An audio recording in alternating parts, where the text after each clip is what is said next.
ช่องมัน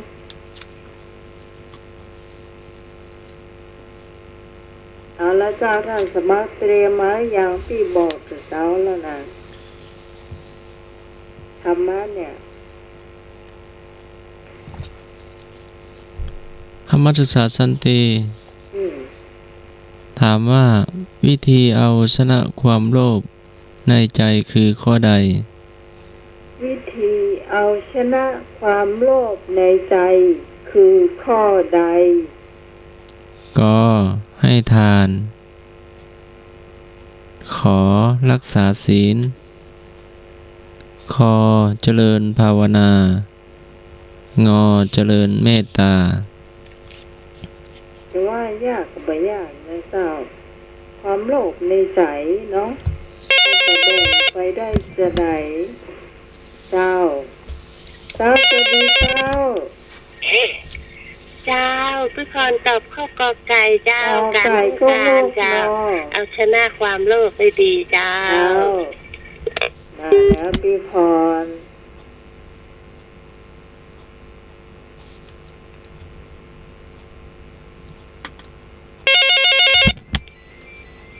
สวัสดีครับไอ้หนึ่งผมกอไก่เหมือนนะครับกอไก่เหมือนกันครับโอ้นี่เจ้าของกอไก่ยังมาจะไหนยังมาเต้นนะพ่อกำนันนะเจ้าของกอไก่โกงกยังมาเตี้ยนะ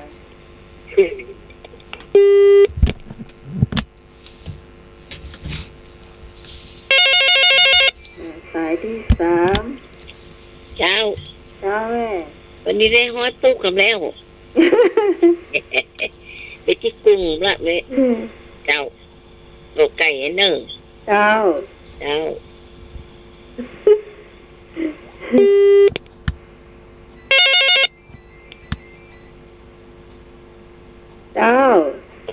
เจ้าก็ไก่ตัวดีเพื่อนนั่นน่ะก็ไก่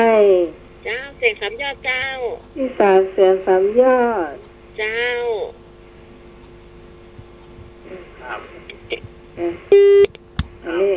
อันนี้หน่วยจะไปหน่วยจะไปจังไรเจ้าสวัสดีเจ้าเจ้าขอไข่นอแม่ยังก็ไก่ค่ะ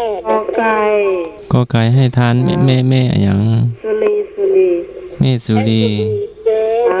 เมสุรีให้ทานเนาะนี่พัดลมไม่หนุนดังครับผมบ้านการราชการครับผมเจริญพรสวัสดีครับเจริญพรพี่หนุ่ยมาเต็มเพื่อนนะครับข้อไหนดีกอไก่โกงกครับกอไก่โกงกครับโอเคเจ้าขอตอบกอไก่เจ้าพี่ไหมเจ้าน้องต้นใจเจ้า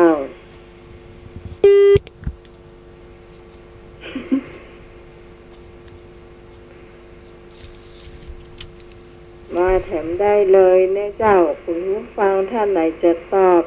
ไม่นวลแล้วเจ้าไม่นวลแม่แดงวันนี้บอกว่าจะตำถ้าของป้อมตำมาอย่างไว้วันนี้จะฟังดีๆสักคำมีหรอกมาได้เนอะ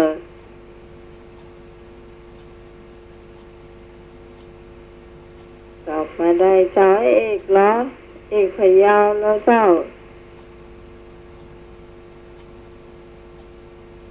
ตอบได้นะเจ้าสายว่างแล้ว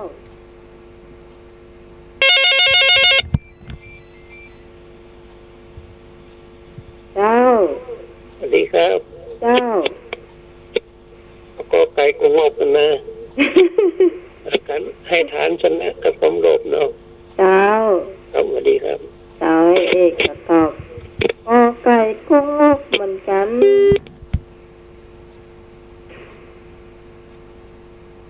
เจ้าไอ้บ่าวดอกแดงไอ้เจ้าได้ยินเสียงนี้แล้วก็โทรเข้ามาเนอะ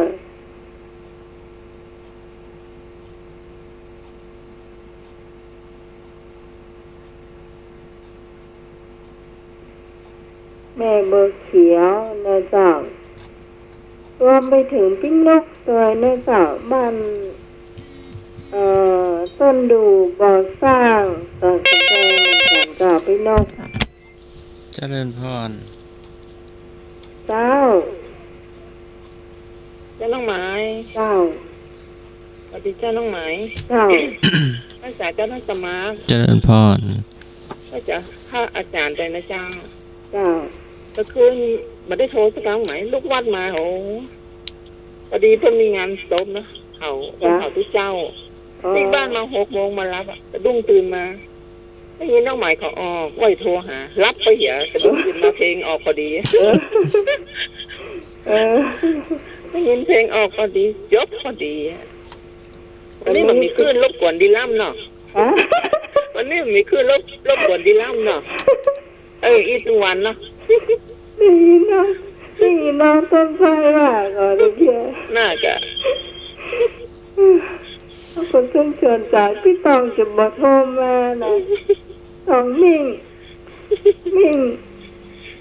บอกว่ารายการไหนโทรไปอ่ะ เอาหมูแต่ว่าได้นะ จะเอากอไก่ไปเปิดนั่นน้องหมาย เจ้า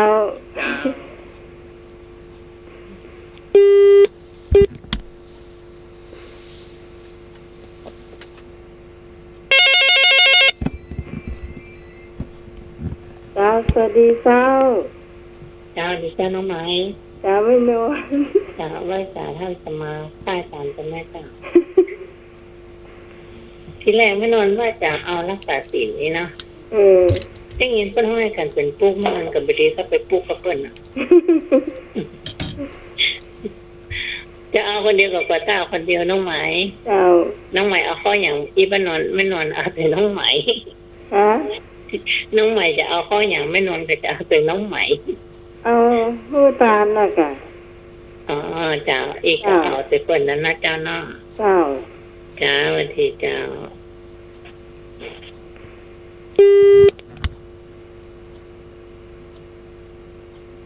การหูตาลเป็นการเสียสละหรอก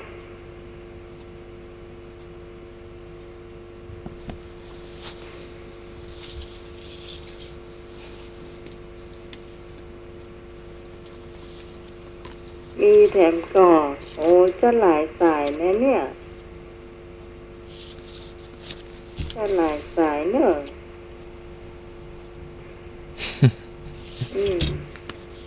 ถ้าเป็นท่านทวันนี่โจทย์ตานหมดเนี่ยไอ้ดูเปิ้นเหมือนกันเจ้าเปิ้นติดต่อใจเกิน100อะให้มาช่วย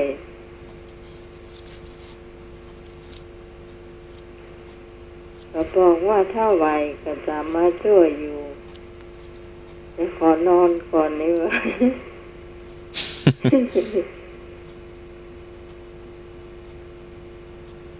หมดแล้วเนาะข้อนี้เนาะ เจ้า เจ้า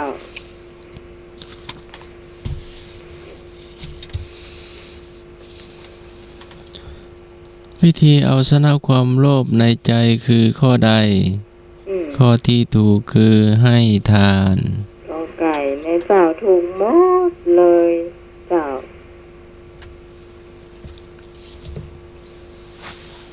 ต่อไป วิชาธรรมะ นักธรรมสันโธ ข้อที่2คำถาม มีอยู่ว่า การฆ่าสัตว์อย่างไรเกิดทางกายทวารอย่างไรเกิดทางวจีทวารฆ่าด้วยตนเองเกิดจากกายทวารใช้ให้ผู้อื่นฆ่าเกิดจากทางอะไร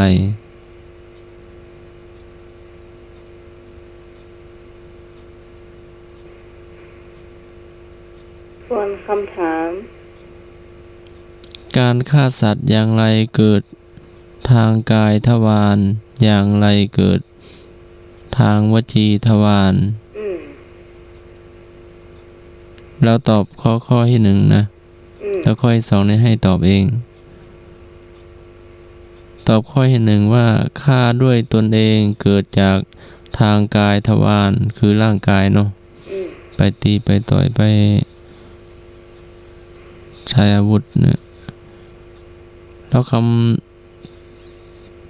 คำถามข้อที่สองว่าใช้ให้ผู้อื่นฆ่าเกิดจากทางใด วจีทวาร ให้ตอบเองเนาะ เจ้า ตรงกั ใช้ บ ให้ผู้อื่น เกิดจากทางไหน ใช้ให้ผู้อื่นฆ่าเป็นวจีทวารเจ้า ตรงกัน ธรรม ตรง เจ้า กันตรงก็น้องหมายเจ้าที่พร ที่พรวจีทวาร เจ้ามาคุณผู้ฟังท่านไหนจะตอบตัวมาได้เลย053 010462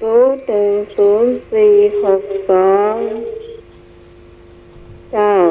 เจ้าน้องไม้ ตามไม่นวล เจ้าไม่นอนเอาวจีทวารนะเจ้า เจ้า เจ้าเจ้าดีเจ้า เจ้า บอกด้วยเนาะคำว่าวจีทวารแล้วก็คำแปลด้วยก็ดี จะได้รู้ความหมายเนาะ วจีก็คือคำพูดนะเจ้าสั่ง เอาเอาวจีทวารเนี่ย เจ้า จับไปจับกันเนาะไปบอกกับคนญาติเนาะ เจ้า ค่ะเนาะ เจ้า ใช้ให้ผู้อื่นฆ่าเกิดจากทาง ค่ะ ทวารไหนเนาะ วจีทวารเจ้าก ายทวารวจีทวารมโนนิใจเนาะกายวาจาใจ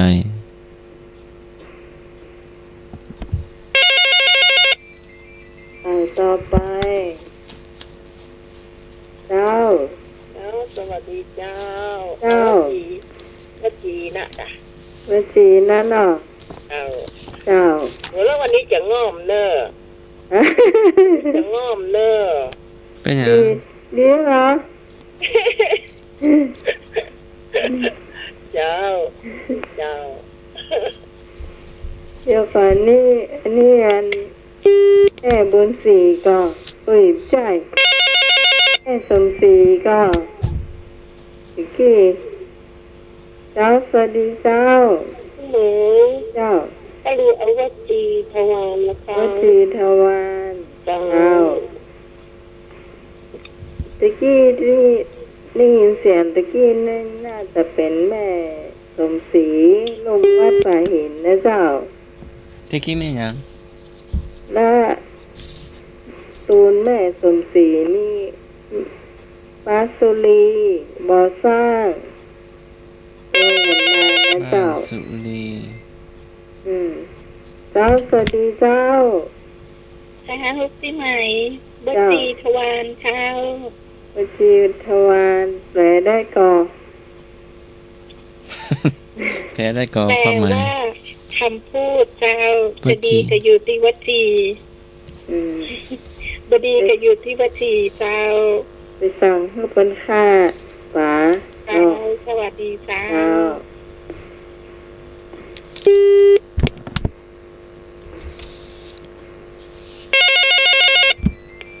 สายเยอะนะครับ ผม เจ้า วจีทวารครับ หมายความว่า คนปากพอดีใจพวกน่ะสวัสดีครับ เจ้าเอ้ยนึกอย่างมาจะเหนื่อยนึกนึกอย่างมาจะเหนื่อย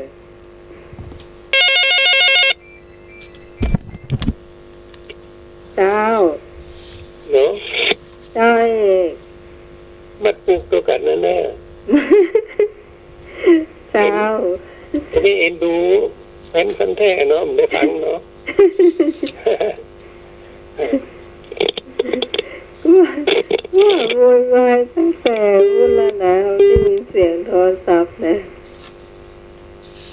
ไข่มาโทรไปล่ำเหลือนะเพราะคุณโสพลประหยัดเป็นการรายการ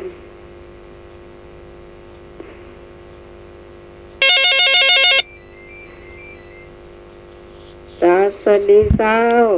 สวัสดีครับ เจ้า ผมมาปลุกจะเปิ้ลนะครับ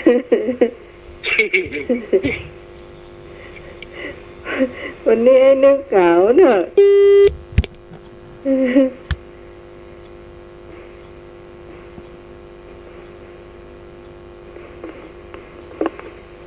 มีเดิมก็ผู้ฟังที่จะตอบเจ้าสิบปลายนั่นเนี่ย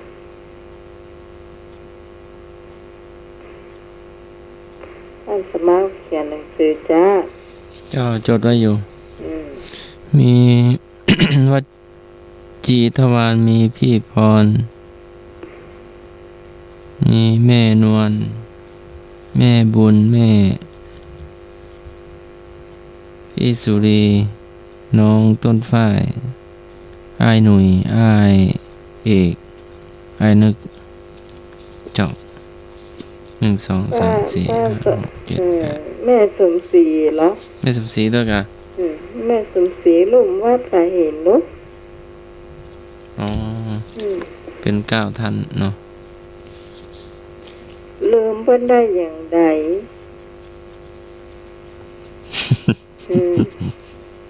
อยู่ติดกันนี่บ่ได้เนาะลุมวัด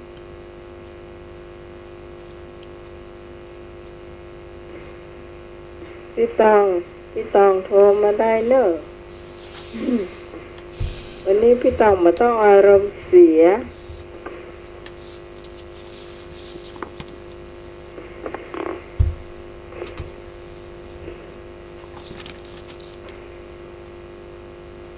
มา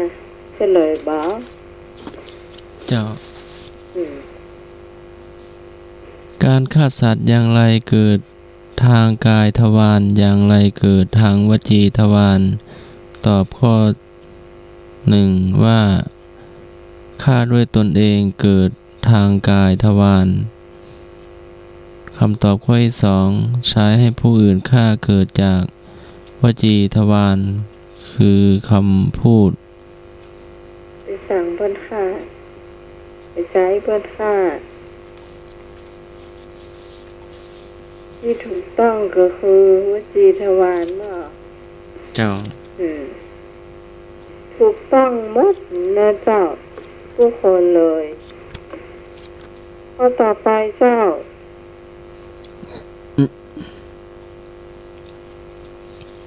นี่จะได้ธรรมะนั่งหน่อย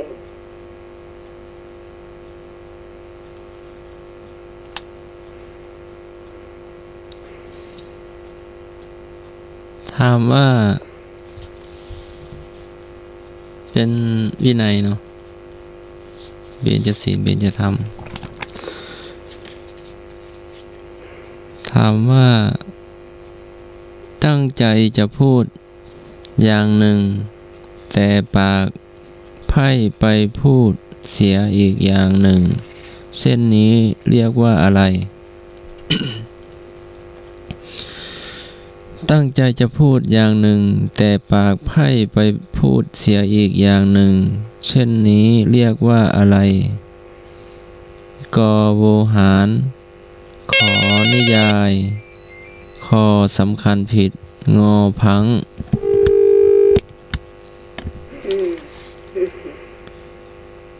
ธรรมศึกษาสันติวินัยมุกและเบญจศีลเบญจธรรม ตอบบ่ยากนะเจ้า ตั้งใจจะพูดอย่างหนึ่งแต่ปากไพร่ไปพูดเสียอีกอย่างหนึ่งเช่นนี้เรียกว่าอะไรกโวหารขอนิยายคอสำคัญผิดงอพัง เจ้าคำตอบอยู่ในตัวมันเองเจ้า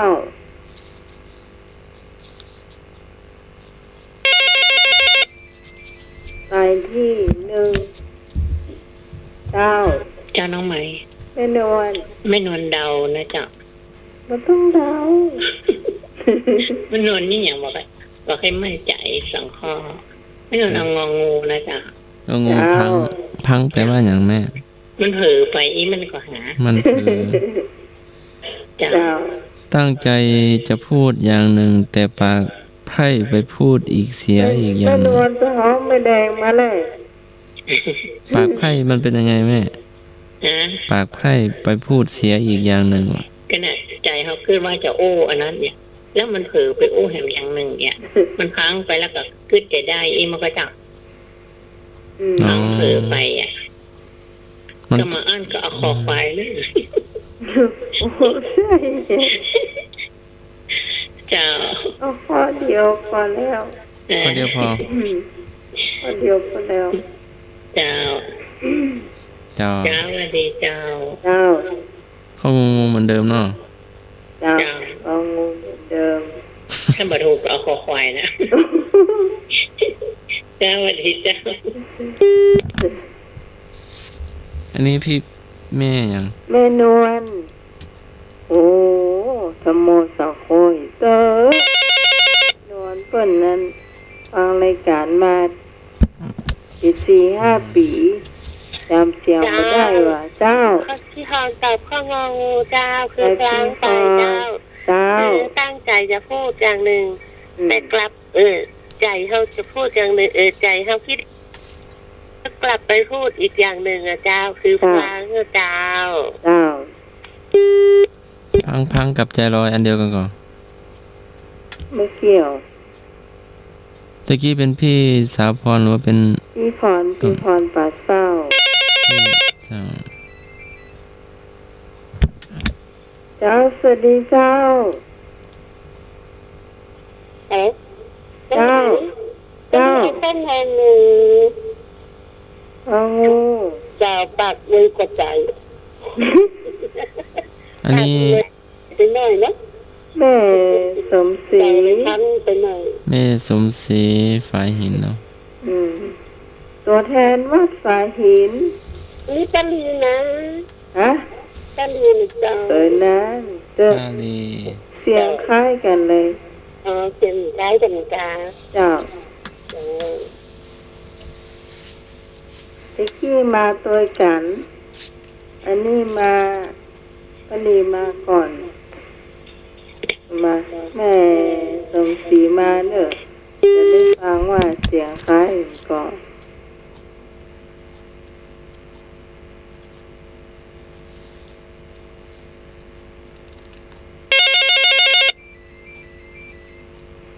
เจ้า อันนี้ตัวแต้เจ้า อันนี้เหินดีหน่อยเนาะอันนี้เหินดีหน่อย คนอารมณ์ดีล่ะ น้องเข้างองูน้องไหม เจ้า อย่างวันดีท่านสมัครตะกี้มาได้วันดี เอิ้นพรแม่หยัง ก็เดี๋ยวว่าเดี๋ยวมาเดินขึ้นใน300 กว่าซี่แล้วเนอะเจ้าสวัสดีเจ้า เจ้าแม่สมศรีลุ่มวัดสายหิน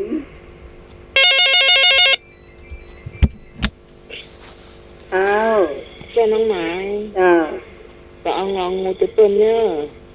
เอางูเตยเปิ้ล เจ้า พี่สาวอารี เจ้า เจ้า เป็นพันแท้เจ้า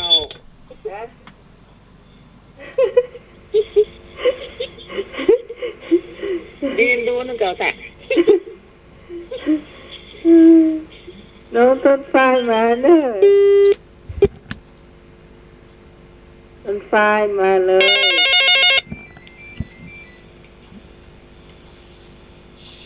เจ้า เจ้า ไอ้บุญ โอ้ยปุ๊บผมละเป็นยาวขนาดเว้ยละ เจ้า เจ้าตัวเปิ้ลนั่นเนอะ เจ้าเอางู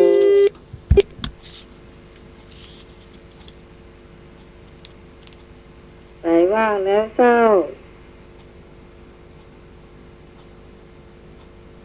ไอ้นึกไอ้หนุ่ยผมมีแต่สาวๆทั้งนั้นเลยเนี่ยเจ้า เจ้างองูตัวเปิ้ลเนอะ เดี๋ยวเสียงเบาเดี๋ยวก่อน เจ้ากับยอดเจ้า อ๋อพี่สาวเสียงสามยอด เจ้าเขาแฟนพันธุ์แท้มันสวดตลอดเนอะ ฮะ แฟนพันธุ์แท้นะเขามันสวดอีเนอะ ตายตายตาย เจ้า อ๋อมันสดสดตลอดดิอ่ะ เจ้ามันสวดตลอดเลยเจ้า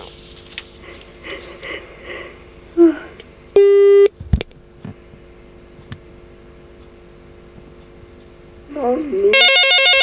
มีใครสงสารเลยได้เจ้า เจ้า มันไม่จะไม่เสียเจ้าพระท่าน ไม่สม เจ้าสวัสดีน้องใหม่นะ เจ้า แม่กระตอกงองูซื้อทุกข์เหมือนกันนะเจ้า เจ้า ตะกี้ที่เมาไปฟังอันที่จุดเจ้าบนดอยสุเทพอยู่เจ้าเดินตรวจยังมาตันแล้วเลยเข้ามาละแกนด้วยน้องไม้ เจ้า เจ้านะเจ้า เจ้า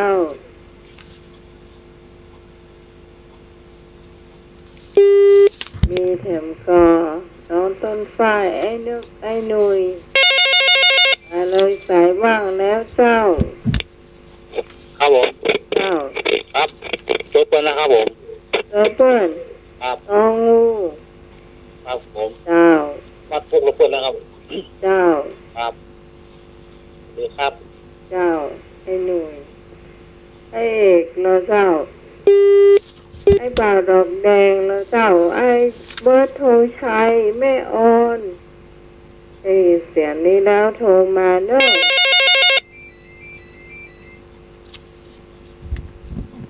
เจ้า เจ้าที่ไหน เจ้า งูนะเจ้า น้องต้นไส้ต้องมีใครเอ็นดูแฟนพันธุ์แท้ปะ ค่ะ ต้องมีใครเอ็นดูปะ แม่กะอินดูปะเนาะ แม่จะเป็นอีไปทุกอาทิตย์เลยอ่ะ เจ้าสวัสดีเจ้า เออ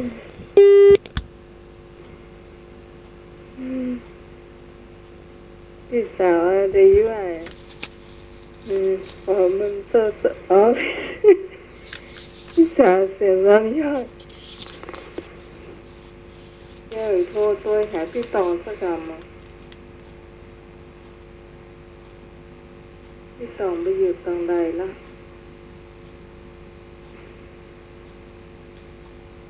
มาหน่อยนึกเนอะนึก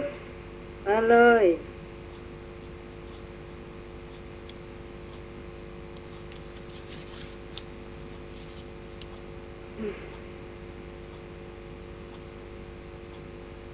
โอ้เข้ามาได้เนอะ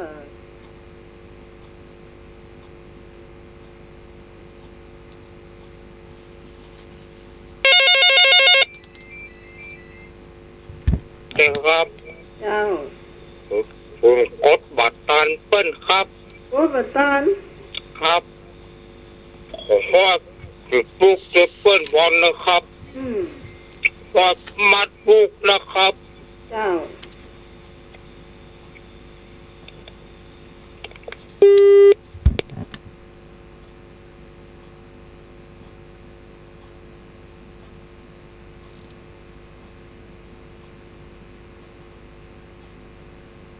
มีแถมกรอกคุณผู้ฟังที่จะตอบเจ้า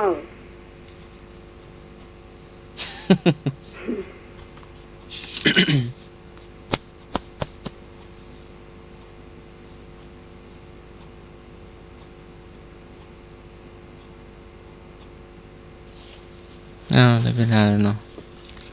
เจ้า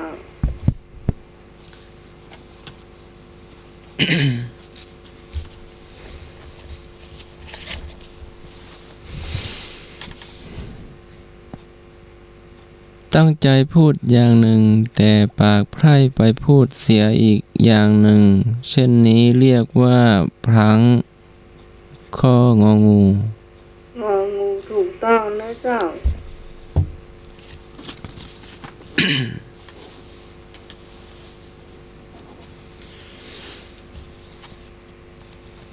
พ ต่อไป การ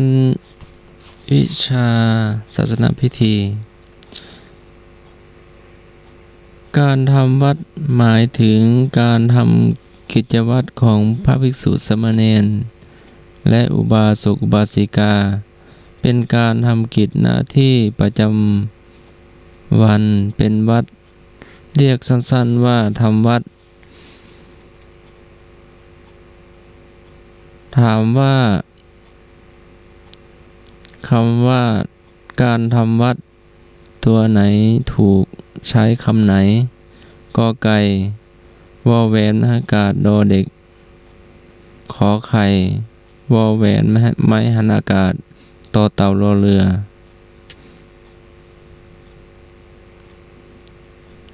yeah เจ้า yeah เลือก2 ตัว yeah เจ้า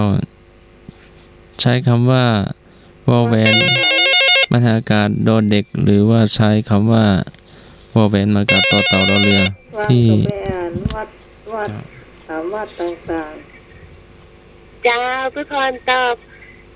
วอแหวนต่อเต่ารอเรือเจ้า ๆวัด วอแหวนมหานากาศต่อเต่ารอเรือเจ้า เรียน เจ้าวัดตัวไหนคำนี้เนาะ ที่ไหน ที่พรข้อขอไข่วอแหวนอากาศต่อเต่ารอเรือ วัดที่พร แม่ละไหมมาทักทายเจ้า เจ้า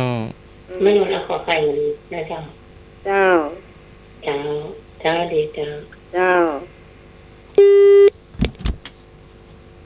แม่บอกว่าสัญญาณชัดเจน แม่ฟังจากทั้งหลุมพุ่นห้องครัวพุ่น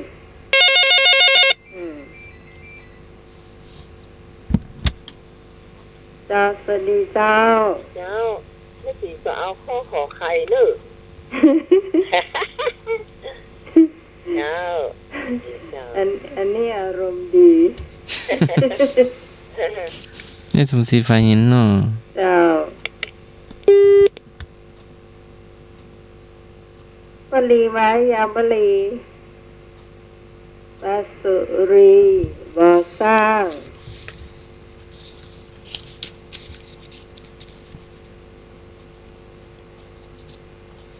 มาเนอะ ตัวไหนแน่เนาะ อืม วอแหวนอากาศดอเด็กข้อกอไก่วอแหวนอากาศต่อเต่ารอเรือข้อขอไข่วัด เจ้าน้องหมาย เจ้า ขอใครนะเจ้า ขอไข่ เจ้า พี่สารีแม่นอะแม่น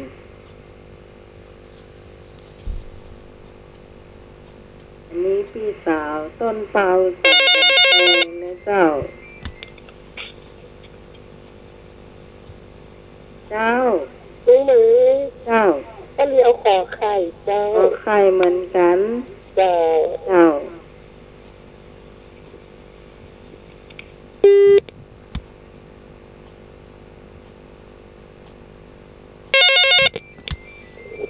เจ้า ครับผม เจ้า ผมว่าตาอีนะครับ วัดไฟหินเนาะ ครับ วัดสมัครตัวเนอะ ครับ เจ้า นี่ครับ วัดไฟหิน ก็ต้องขอบคุณคุณผู้ฟังที่ร่วมทำบุญ น้ำโคกน้ำแฟนต้านะเจ้าก็ได้ถวายไปเรียบร้อย คุณผู้ฟังที่มีเฟซบุ๊กก็จะได้หันนะอาจารย์เอาลงเรียบร้อยนะเจ้า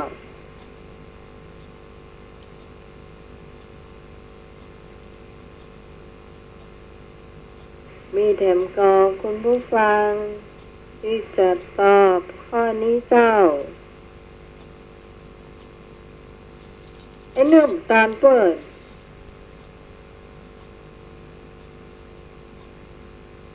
โอ๊ตเวยโวยจ้าที่จะไปรายการที่ยาวน้ำบตาลนั่นเองอ๋อเรื่องเกิดเนี่ยเจ้า น้องหมาย เจ้า พี่ชมก็ข้อขอใครกันเนอะ แม่สม เจ้า เจ้าขอไข่เหมือนกันโอ้วันนี้มีคนเอาขอไข่เป็นปุกเลยเจ้า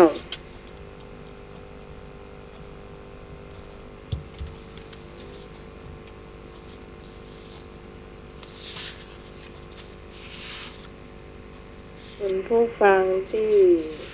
ชอบกรรมเก่านะเจ้ากรรมเดียวเตรียมมาไว้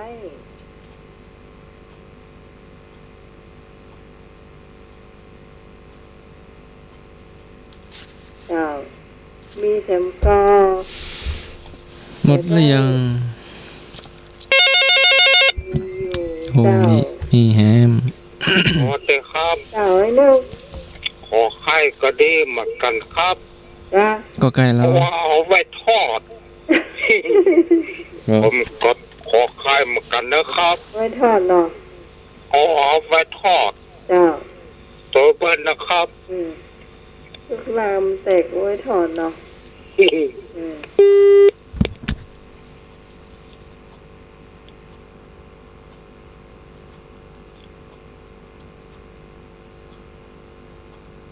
มีแถมก็คุณผู้ฟังที่จะตอบข้อนี้เจ้า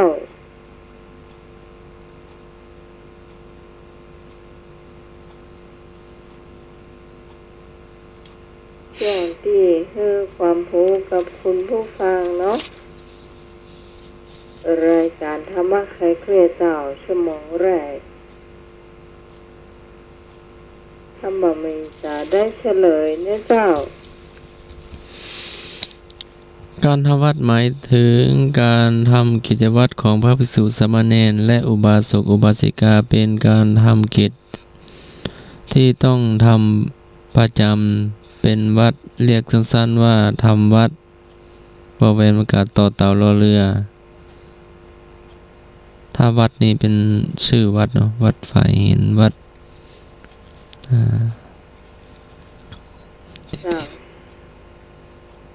ก็ทำวัดสวดมนต์คือการบูชาพระรัตนตรัยเนาะสวดพิจารณาปัจเจเวกที่ถูกต้องก็คือวอแหวนอากาศต่อเต่ารอเรือนะเจ้าต่อไปพอแล้วมั้งไม่จะเอาให้ก็มาเก่ากะใครชอบกรรมเก่านี่ก็มาเลยเนอะเดี๋ยวได้ตีความหมายด้วยกันนะบางคนนี่ชอบขนาดเลยเนอะแต่บ่มีสายเข้าเลยนะว่าจำหมายเลขโทรศัพท์ได้เนาะ092-643-6538เข้าเบอร์น้องใหม่ก็ได้เนื้อเจ้าหรือว่าจะเข้าเบอร์ท่านสมัครแถมเบอร์หนึ่งก็ได้จะได้สนทนากันได้นะเจ้า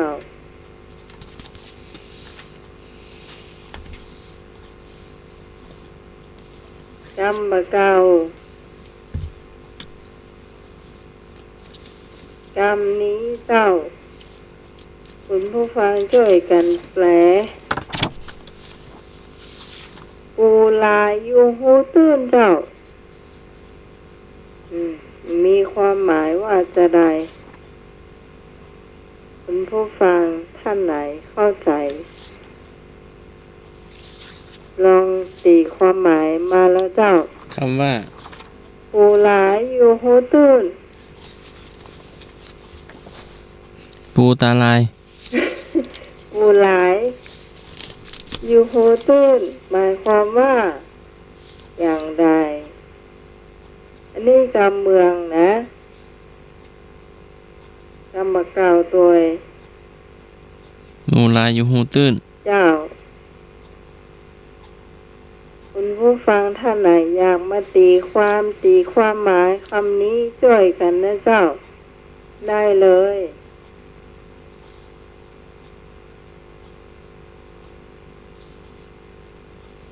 ไม่ต้องกลัว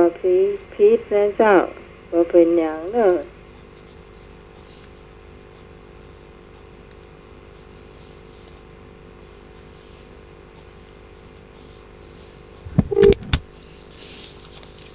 ว่างแล้วนะเจ้าแต่ถ้าบ่มีภัยแปลก็ไม่จะแปลนะเจ้าปูลายอยู่หูตื้นหมายความว่าคนอยู่หลายคนนะเจ้าเหมือนกับว่ามีบ้านหลังหนึ่งมีคนอยู่เป็น10แต่ว่าการทำมาหากินเจ้ามีคนเดียวแล้วมันจะพอกินได้เนาะอันนี้เพิ่นบอกว่าปูหลายอยู่หูตื้นเจ้าแล้วคุณผู้ฟังท่านอาจจะมีความคิดเห็นต่อจากนี้ก็ขอเชิญนะเจ้า052010462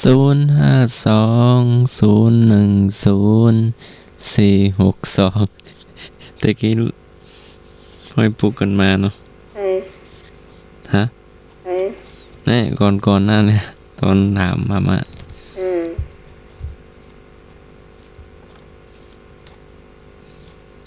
ได้เนอะไม่นอนก็ได้เศร้า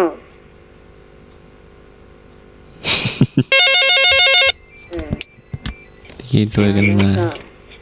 เจริญพรจ้าน้องไหมจ้าสวัสดีเจ้าจ้าแม่ห้วยลานสาท่านสำนักเจ้าเจริญพรเพราะว่าปูลายตายให้ตื้นเนี่ยน้องไหมปูลายอยู่หูตื้นปูลายตายให้ตื้นใจอันอยู่หูตื้นเดี๋ยวเป็นสีนะเจ้าความหมายที่น้องไหมว่าถูกแล้วเจ้าแต่เป็นว่าตายให้ตื้นนี่เจ้าเจ้าแล้วของแม่เนี่ยเจ้าเดี๋ยวอย่าลืมเขียนไว้นี่เขียนไว้ก่อนแล้วเนาะสุกล่ำกินบ่ได้ไม่ล่ำกินบ่ลำเจ้าสุกล้ำกินบ่ได้ไม่ล่ำกินบ่ได้ไม่ล่ำกินบ่ลำกินบ่ลำกรรมเก่าเลยเจ้าน้องใหม่ต้องแปลความหมายเขาเสียดายท่านทวัตเนาะปีกันเนอเจ้าเสียดายท่านทวัตแต่ท่านทวัตบ่ได้มาเข้ารายการตัวเพิ่นเก่งในด้านนี้นะเจ้า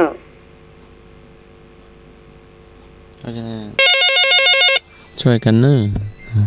พระอาจารย์นั้นเจ้ารักษาตัวอยู่เจ้า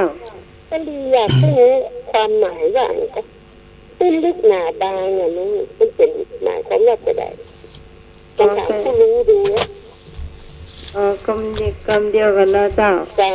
เดี๋ยวเขาจะเตียนความหมายของตื้นลึกหนาบางแม่สมศรีแม่บุญศรีห้วยลานก่อนเนาะ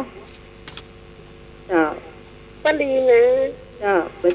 ใส่คนตะกี้จะบันโทรมาตอบคำถามแม่เป็นดีจ้าแม่สมมาตีความหมายให้หน่อยแม่สมแม่ขาเจ้า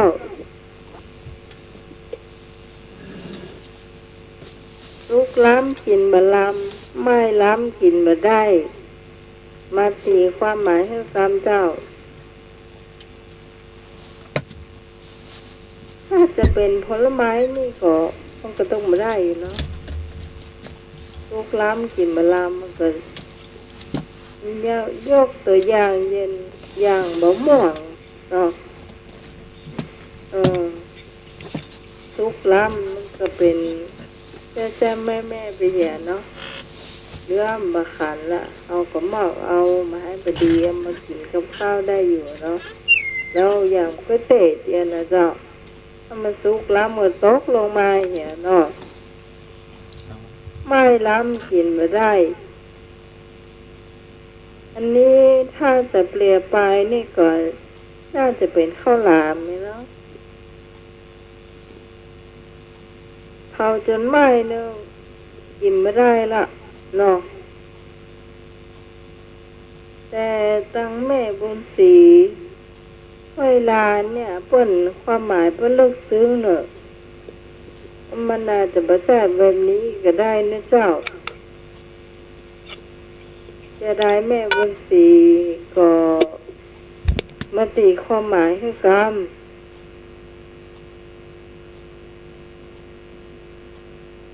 จากห้วยลานนะเจ้า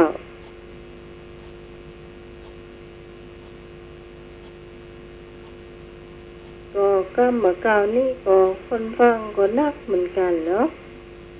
คนฟังก็นัก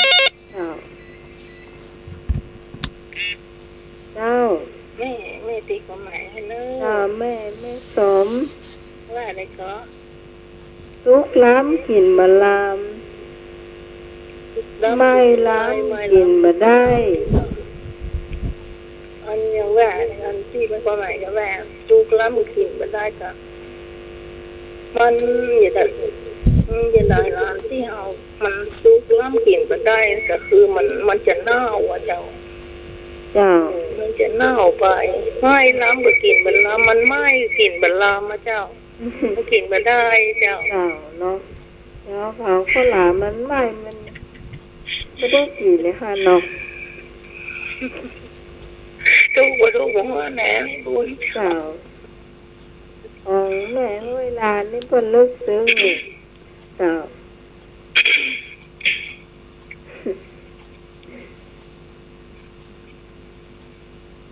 แล้วก็ฮัลโหลอย่างก็ที่ป้าสุรีก่อสร้างปัญหาว่า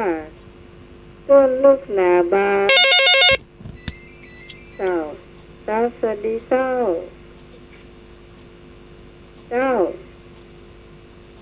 ว่าได้เจ้าได้ยินก็ฮัลโหลได้ยินก่อนหน้าไม้เนอะเสียงบักไข่ดังเลยเจ้าก็จะนี่เปิดลำโพงเลยบักไข่ได้ยินที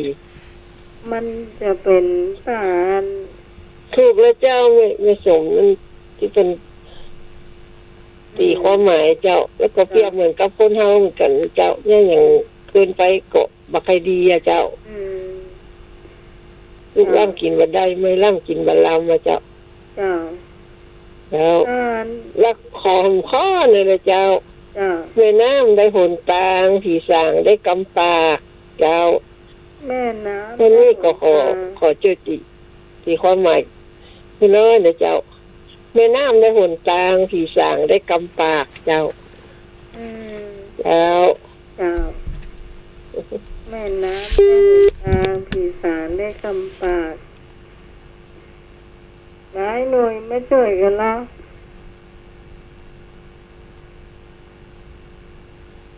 แม่น้ำได้หนตางผีสางได้กำปากเจ้า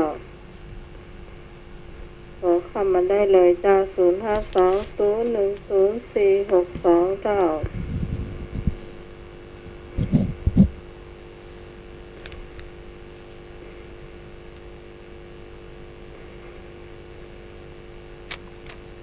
ไปมาตีความหมายข้อนี้เจ้า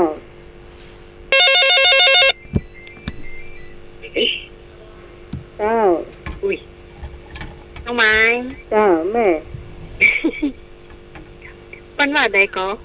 แม่น้ำได้หนตางผีสางได้กำปากแม่น้ำถ้ามันมีหนตางถ้ามีห้อมมีหูเนี่ยมันก็ถ้าจะไปห้อมนั้นน้องไม้เนาะเจ้าผีสางได้กำปากเขาอู้บดีผีก็เจียงมาอย่างเป็นว่านั่นน่ะ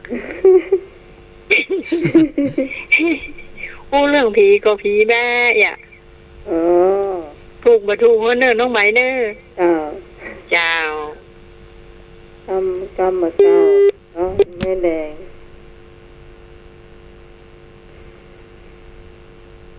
แม่บุญศรีห้วยลานนะเจ้าแม่แต่ปฏิความหมายไปก็เพราะว่าถูกก่อถูกแล้วเจ้าถูกแล้วเนาะเจ้าถูกแล้วเจ้า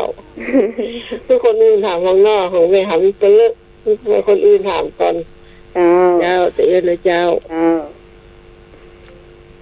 มา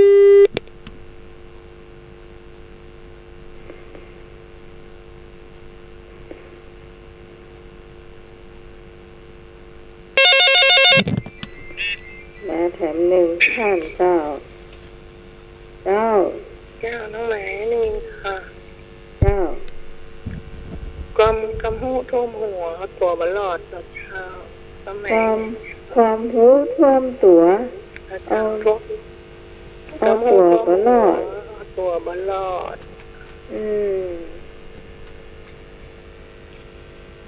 หมายความว่ามันหูหนักเกินไง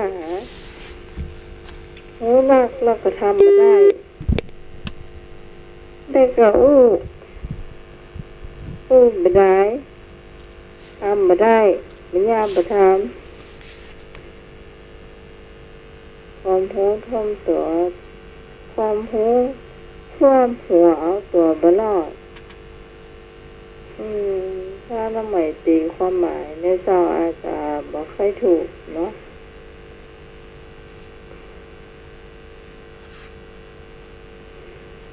อันนี้ก็เดียวไม่แดงเราจะไม่แดงเข้าใจว่าใด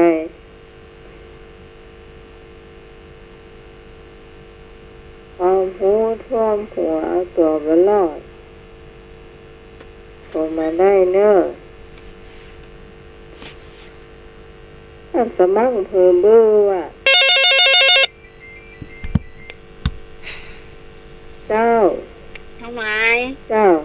ถูกมาถูกเขาเนอแม่เดานะ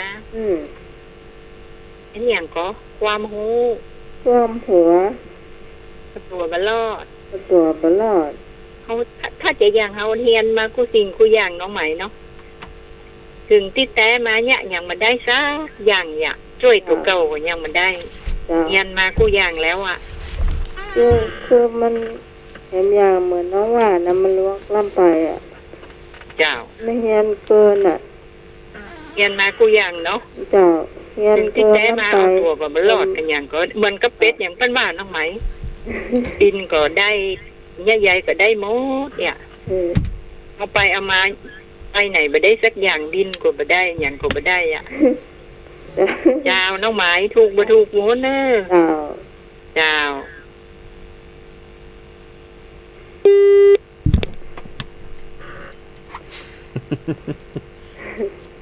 ท่านสามารถได้กล้าไข้หัวเจ้า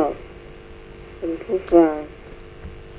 การเมืองนี่ท่านสามารถได้กล้าไข้หัว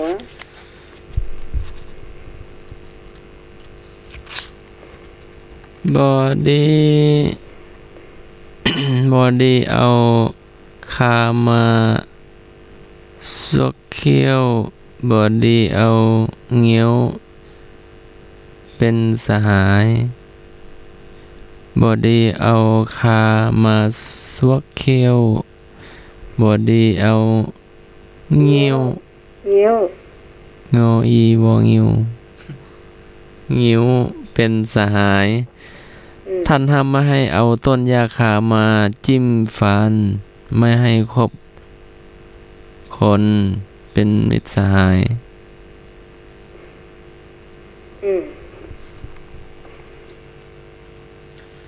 บาปอยู่ที่คนจำกรรมอยู่ที่คนสร้างบาปอยู่ที่คนแนะนำกรรมนั้นอยู่ที่ผู้กระทำ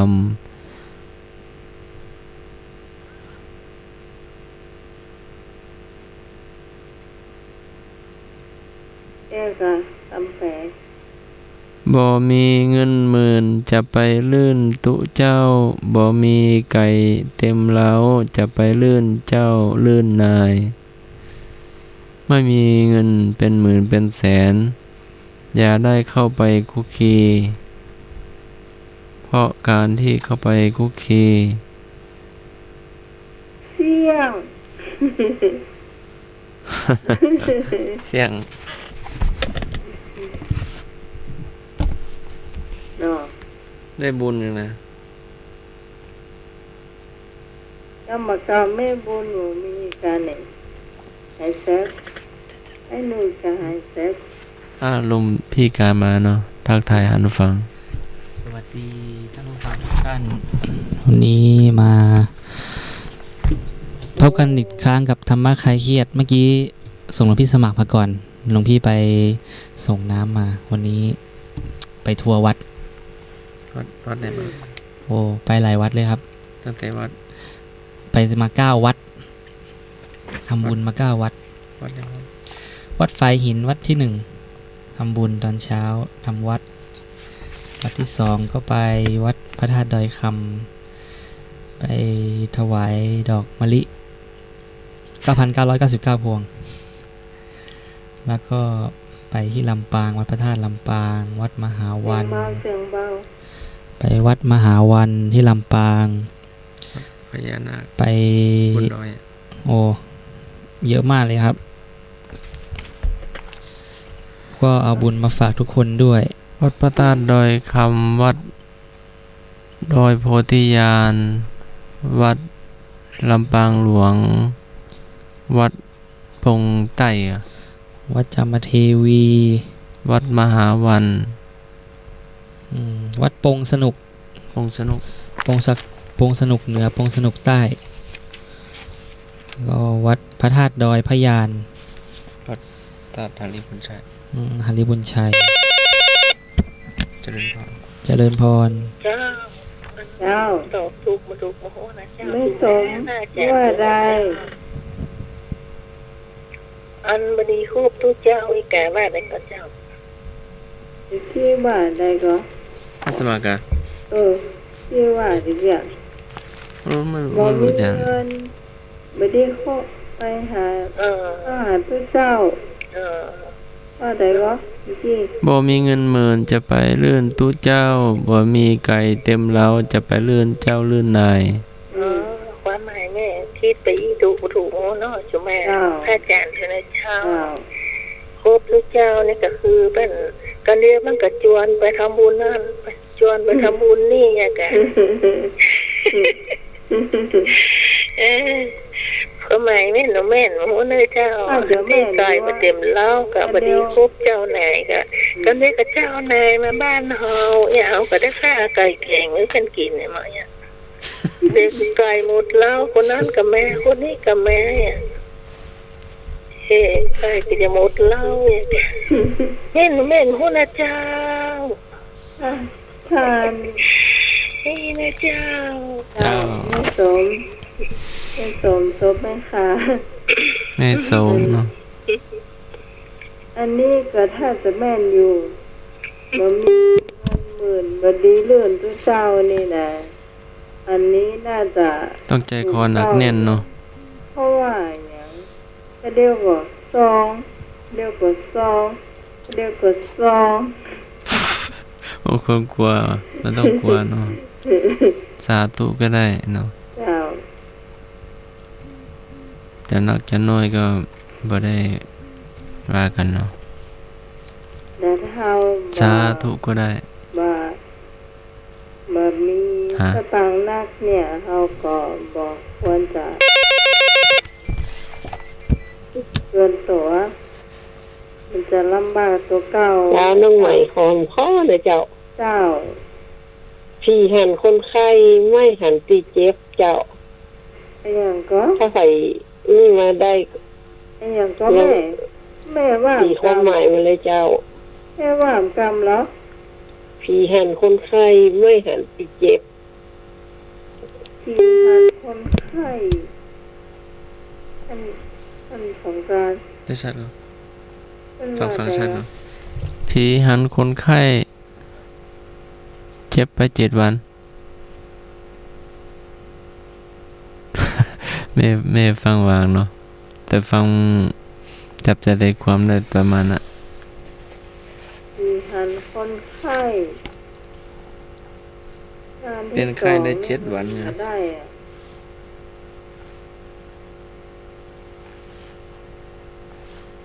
มีความหมายภาษาเจ้าอันเนี้ยอันนี้เฮายอมรับว่าอายุน้อยเกินไป แล้วเฮาตีความหมายนี่มันได้แต่เลย ไม่ห้อยหลานนี่เปิ้นกำเก่าแต่เนี่ยเก่าเนี่ย เจริญพรรับก่อนพี่เจริญพร เจ้าไม่สม เจ้า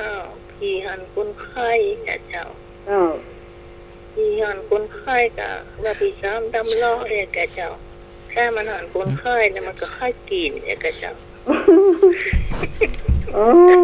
เจ้า การ ตัก อย่าง เอ นั้น เนาะ เจ้า ตักเอเนาะ เจ้า ตักแล้วเขาได้ไปเลี้ยงเนาะ เจ้า โอ้เจ้า ในการอย่างแหมก็เจ้า เนี่ยฮะ พี่หันคนไข้แล้วอย่างแหมก็ ฟังมาตานนะเปิ้นวางไม่เหี่ย เออ น่ะ ได้แหมข้อหนึ่ง เปิ้นว่าเปิ้นบ่ได้ฟังเพิ่นว่าเพิ่นบ่ได้ยินเสียงเอาเนาะเปิดโทรศัพท์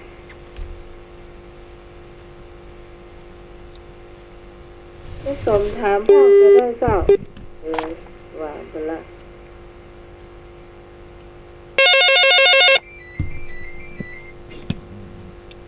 เจ้า สวัสดีเจ้าน้องหมาย เจ้า ผีหันคนไข้ไม่หันตีเจ็บเจ้าไม่หันตีเจ็บ ไม่ ผีหันคนไข้ตีอันยายสมบนไหวกี่ก็ถูกเจ้า เจ้า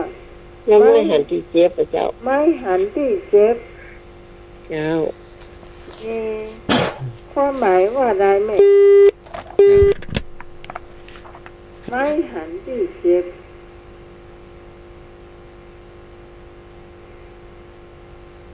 ที่หันคนไข้ไม่หันที่เจ็บ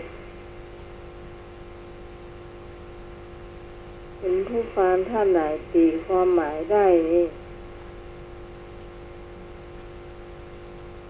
นี่กำเก่าแต่เนอะเนี่ย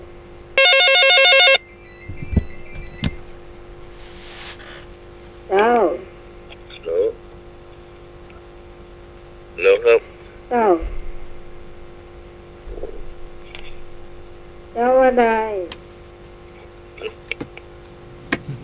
เหรอ ว่าใดเจ้าดีแล้ว เหรอ เจริญพรได้ยินแล้ว อายุหน้าโทรศัพท์ก็อู้ไปกันก็ฮัลโหลว่ะ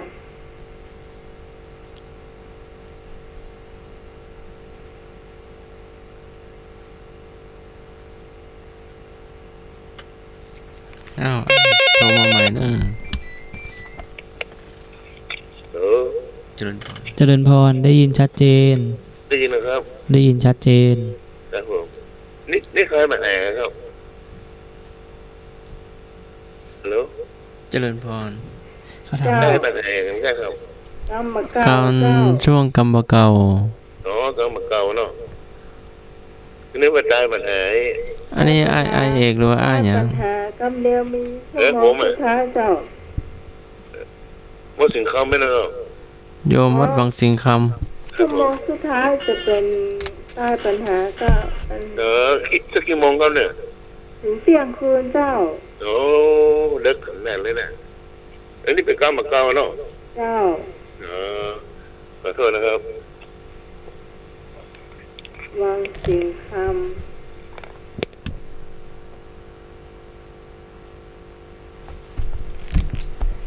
มีกรรมเก่าก็ตอบมาได้เนอะถามมาได้ นำเสนอได้เนอะเจริญพร ำเจ้า น้องไม้ เจ้า แม่ถามข้องเด้อ เจ้า ตกตาเปิ้นเป็นดีไข้หัวตกตาตัวเป็นดีไข้ให้ อันนี้ก็น่าจะเป็น เวลาเปิ้นพูดง่ายๆเนาะเวลาเปิ้นเสียพ่อเสียแม่ไปเขาก็เฉยๆเวลาถ้าเป็นตาเขาพ่อนี่ใต้แต่วันข้ามนี่กะนอก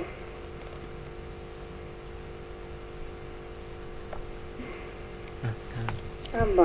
าบ่จ่ายก็ใกล้เคียง ใครยังไง เอา พูดกันไปนะเป็นความหมายหลวงพี่การจะถามเนาะ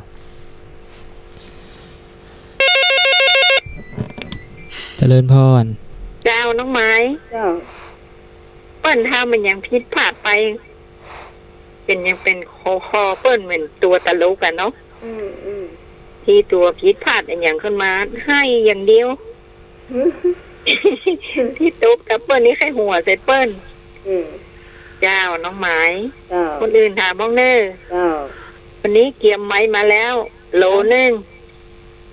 ยังไม่เจอก็ได้ว่าอย่างอ้อไปเลย อ๋อเจ้าตะกี้แม่อย่างก็ แม่บุญศรีห้วยลานเจ้า อ๋อ กับแม่ เดี๋ยวจะได้แจกกันเนาะ แม่สมทบแม่ขานี่ก็เก่งนะเจ้า เจ้า อืม เจ้าน้องไม้เนี่ย นะ ยายมาได้ยันกรรมนมัสการพระอาจารย์เขาท่านสมัครเนึงสวัสดีน้องใหม่เด้อ รอ ทำมา จบ เครียดกุคนเด้อ รอจบไง มันเมาอย่างงูน้องไหมว่าจะยากอย่างนู้นมันแล้วมันแล้วอ่ะ เจ้าน้องไหม เจ้า หลวงพี่การน เจริญพร ไม่เสียเจ้า เจ้า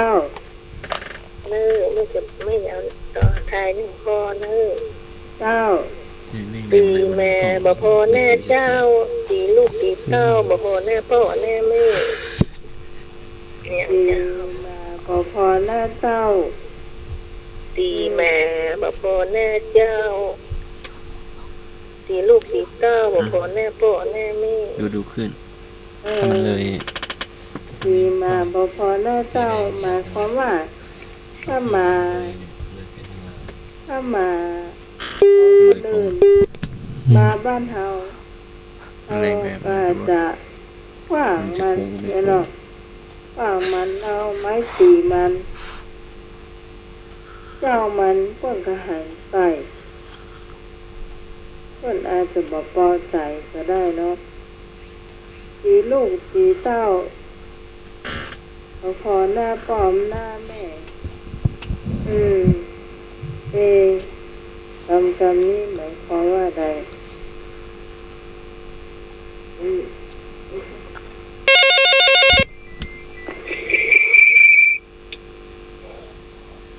เจ้า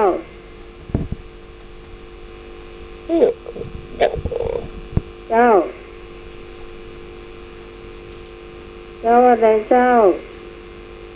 ฮัลโหลเจ้า เจ้า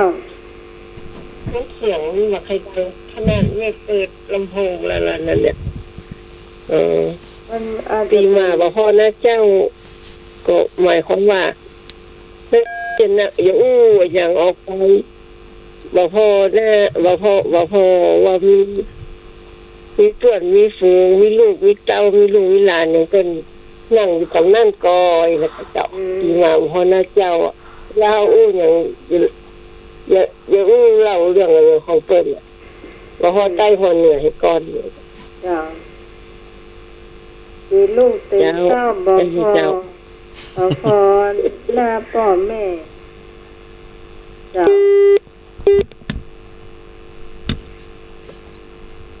ตีลูกตีเต้าบอกพอหน้าพ่อแม่นี่น่าจะหมายความว่า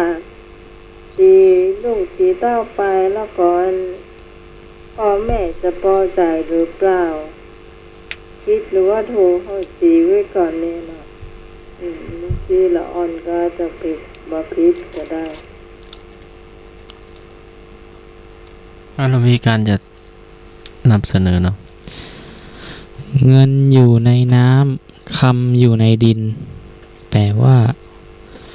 เงินแปลเลยเหรอแปลว่า เงินทองนั้นแม้จะหายากก็จริง แต่คนที่ขยันหมั่นเพียรแล้วก็จะสามารถหาเงินได้จากในน้ำแหมกรรมนึงก็คือคำอยู่ในดินก็คือหาทองคำหาได้ไม่ยาก เพราะว่าบ้านเรามีแหล่งน้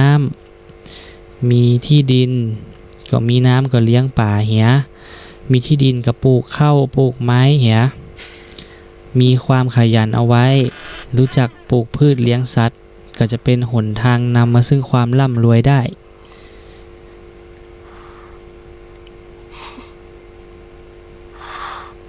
จบ เงินอยู่ในน้ำคำอยู่ในดินเจริญพร ครับผม ครับ การร่างกายครับ เจริญพร มีกำแล้วครับ เจริญพร ไปวัดสาวัดก็ต่อป้อนเข้าแม่ตอนเดียวครับ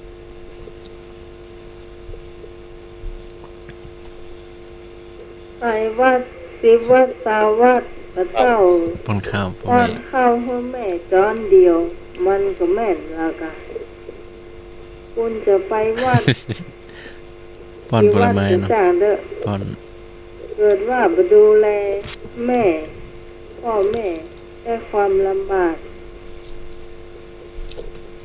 ปล่อยให้เพิ่นโอดรดอยากๆเนาะมาเลี้ยงดูเพิ่นไปวัดที่วัดนี่ได้กุศลเลยเนาะได้เอาเข้าเพิ่นกินมาได้ดูแลคำว่าพ่อแม่เป็นพระอรหันต์ของลูกหรอกเนาะเพิ่นกำลังลำบากอยู่อย่างสมมติว่าบ่สบายอ่ะก็ได้กินข้าวกะเพราจ้อนเดียวก็ดีใจแล้วเจ้าเนาะ ครับ อืม พ่อแม่เหมือนตู้ ATM นะกะ นั่นกะ ครับกดติ๊ก โอ้ติ๊กๆแม่นตอนหนุ่มๆเนี่ย แม่นเฮาไปกดเอาตู้ ATM จากเปิ้นเจ้า แต่ว่าเยาะตอนเพิ่นอายุนักแล้วเฮาก็ต้องเหมือนกับว่าใต้หนี้เปิ้นใต้หนี้ตอนที่เปิ้นแก่ชราแล้วนะเจ้าเนาะ ๆครับ อันนี้ก็คือน่าจะเป็นแบบนั้นนะเจ้า เจ้า อันนี้ เจ้าไปหาแม่ตาแม่ฟัง แต่ว่าหลวงพี่ก็เพิ่งโดน ที่บ้านละมั่ง500 โดนแม่กดไปแหมหมื่นแต่ว่านะ ดีใจ บอกวันที่20จะคืนเหอะเขาบอกว่าคนอื่นนี่คิดดอก10นะ แต่ขอ5%กับปอละ ของยิ่งมาได้นะ เงินทองกินกันความสัมพันธ์ยังเหมือนเดิมนะ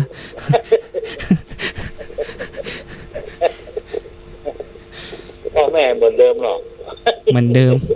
โอ้แน่นอนค่ะ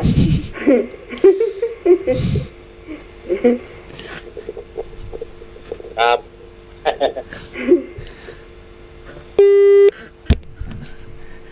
แม่กดไป10,000 จำเจ้ยหนุ่ยว่าตะกี้นี่มีความหมาย เอาดอก เนอะเป็นผู้ฟัง เอาดอก แล้วเจ้ยธรรมดาสกรรมอะบางคนเนี่ย ธุรกิจ ที่เขาอู้กันเอาก่อนเนี่ย สบายนี่ พันธวัฒน์จน แม่ยังไปหมุนเนี่ย เที่ยงคืนเลยนะ หมุนแม่ต้องได้กำไร คือ เจริญพร สวัสดีค่ะ สวัสดีครับ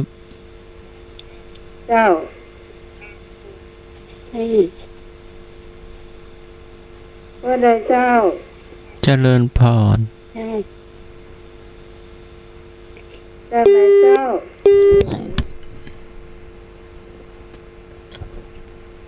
เปิ้นแสดงว่าเปิ้นไม่ได้เปิดโทรศัพท์เวลาโทรเข้ามาคุณผู้ฟังเสียงตามโทรศัพท์นะเจ้า เจ้าบ่ต้องฟังเนาะ ไปอู้ได้คำสองคำก็วาง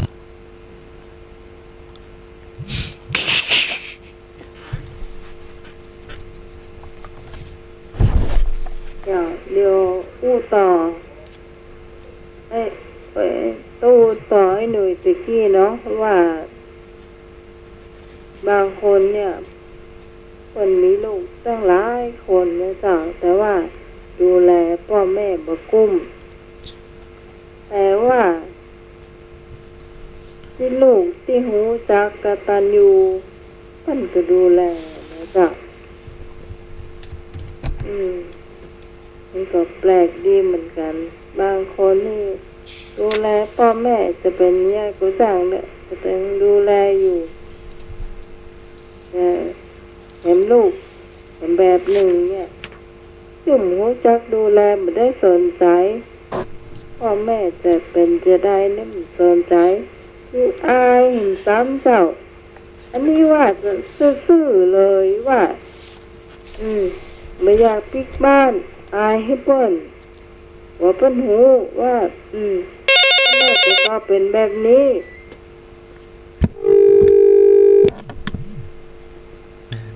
ไม่อยากให้หูเจ้า อันนี้มันหาความเจริญได้ยากบอกซื่อๆเลยเจ้า แล้วก็อู้กับพ่อแม่ก็ม่วนๆเนาะ หาความเจริญได้ยากแต่ว่าถ้าไทยก็ตามที่ช่วยพ่อช่วยแม่คือมันบ่จำเป็นที่ว่าเราจะต้องให้สตางค์เปิ้นเสมอไปขอเปิ้นสบายใจบ่ต้องให้เปิ้นทุกข์ใจนะเจ้า แล้วก็มันจะเจริญเองเนาะโยมพี่สมัยเนาะ แม่น เพราะว่าตอนหลวงพี่เป็นวัยรุ่นก็ดื้อมากก็ไม่สนใจพ่อแม่เลยแบบอยู่กับแฟนอยู่กับเพื่อนเงี้ยไม่สนใจก็ทะเลาะกับพ่อกับแม่จนแบบวันนึงอ่ะเขาก็ไม่สนใจเราแล้วอะแต่ดื้อไงแล้วก็ทะเลาะกับแฟนเงี้ยก็เรียนก็ไม่จบอย่างงี้เนาะแล้วก็ไม่รู้จะไปไหนแล้วอะแล้วก็กลับมาอยู่ที่บ้านพ่อแม่ก็ยังเป็นพ่อแม่ก็ให้อภัยเราก็เลยวันนั้นไม่เหลืออะไรแล้วอะเหลือเงินอยู่มันคือ100 กว่าบาทอะไปซื้อดอกมะลิมาพวงหนึ่งแล้วก็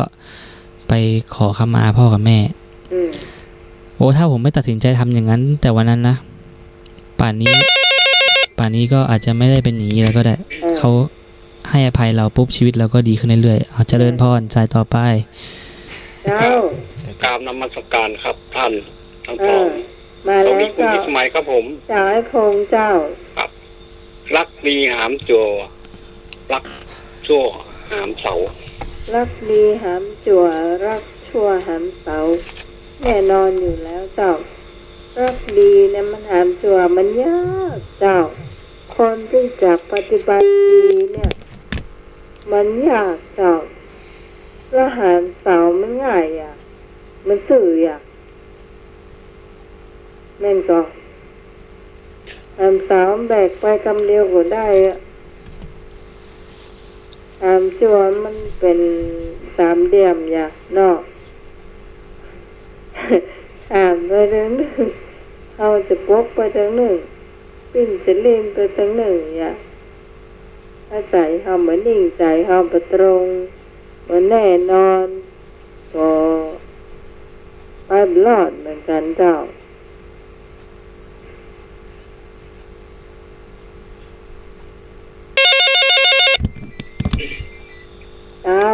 ครับถูกแล้วครับตุ้มพลายมาเฮาคนกำเก่าจ้องคิดกันตุ้มพลายมาเฮาคนกำเก่าจ้างพิษกันเดี๋ยวก่อนเนอะกรรมนี้เป็นกรรมตู้ลุงทองนะเจ้าเอาให้หน่วยมาปราบกรรมนี้เลยตอนตู้ลุงทองบ่อยๆ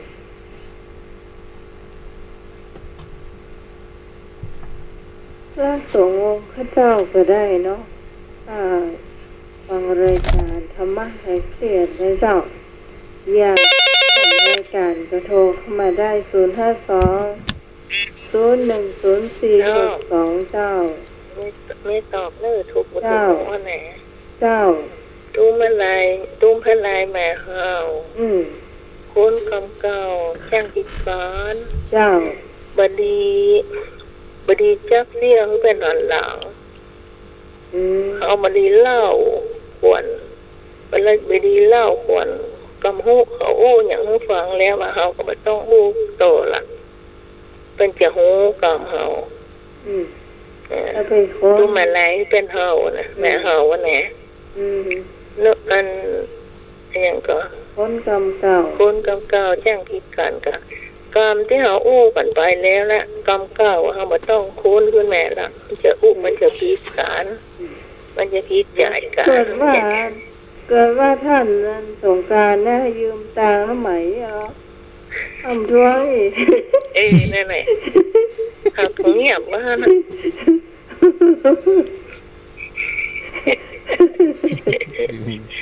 ถูกพ่อนะเจ้า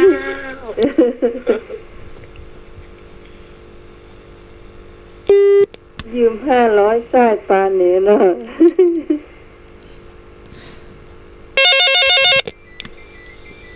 ครับถูกแล้วครับผม เก่งมากครับเก่งมากครับผม แม่ยังก็ ไม่สมก็ไม่ ไม่ส ค่ะ มเก่งมากครับ เจ้าโอ้คุณเก่งกำมาเก่าเนอะตั้งผลเข้ามานี่กำมาเก่านักขนาดเลย ครับผมถูกต้องครับ อืมโอ้มจะมีหางดงไว้แค่คนเดียวก็หาเก่ง เจ้า สวัสดีครับ เจ้า เดี๋ยวผมก็ยืมพี่ตังน้องใหม่สัก20,000นะครับ ฮะ ก็ยืมพี่ตังน้องใหม่สัก20,000นะครับมาได้ตัว 20,000 ครับ ให้กับลูกศูนย์ไป3 ตัวเนาะ ได้อยู่ เพื่อนควรกำเก่ามาโอ้ผมก็ยืมสัก20,000นะครับ เอาเมื่อได้กะให้ลูกศูนย์ไป3 ตัวแล้ว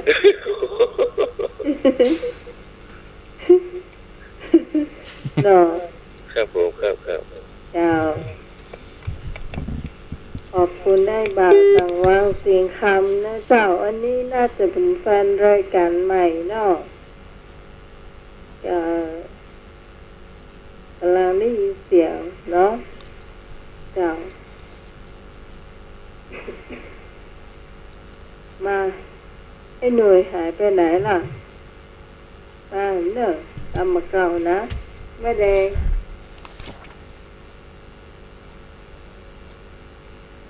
เขามันได้อยู่จ้ะ ครับผม เจ้า สั้นทับประกอบยาวทับประกอบ ฮะ สั้นทับประกอบยาวทับประกอบครับ ไอ้เหยัง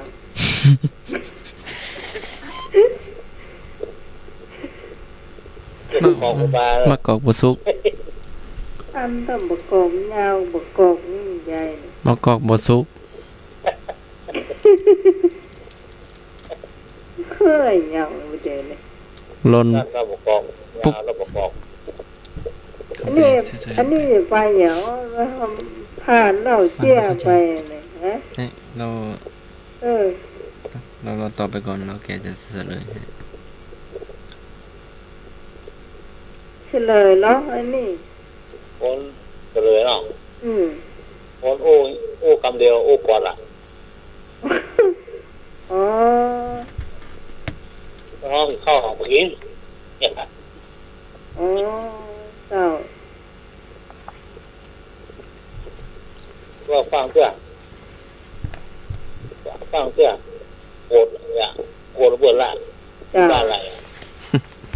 อืม ครับผม อืม สั้นทับประกอบโอ้ก่อนล่ะโอ้ก่อน เอาเข้าให้บ่กินหนึ่งนี่กะ ห้วนนี่กะ อ้วนฮ้อนบ่กิน อู้ม่วน อู้กอดอะ ครับ อู้สั้น อู้ม่วน ครับ ๆอืม เอาลูกกินข้าวอย่างงี้กะ ครับ ถ้าลูกตอบว่า เออ บ่กินเอาตังค์อย่างงี้กะ เออนั่นกะ บ่กินบ่ลำ เฮ้อ กินจะเล่นโทรศัพท์ บ่กินบ่ล อีเตอร์เนี่ย เตอเออหูละ จะเอาโทรศัพท์ เดี๋ยวก่อน ำเดี๋ยวอุ้นักอะ อืม อีเตอร์อีเตอร์ เดี๋ยวอุ้นักอืม กิน กิน เดี๋ยวอุ้นักใหญ่ละเนาะ อืมอู้ม่วน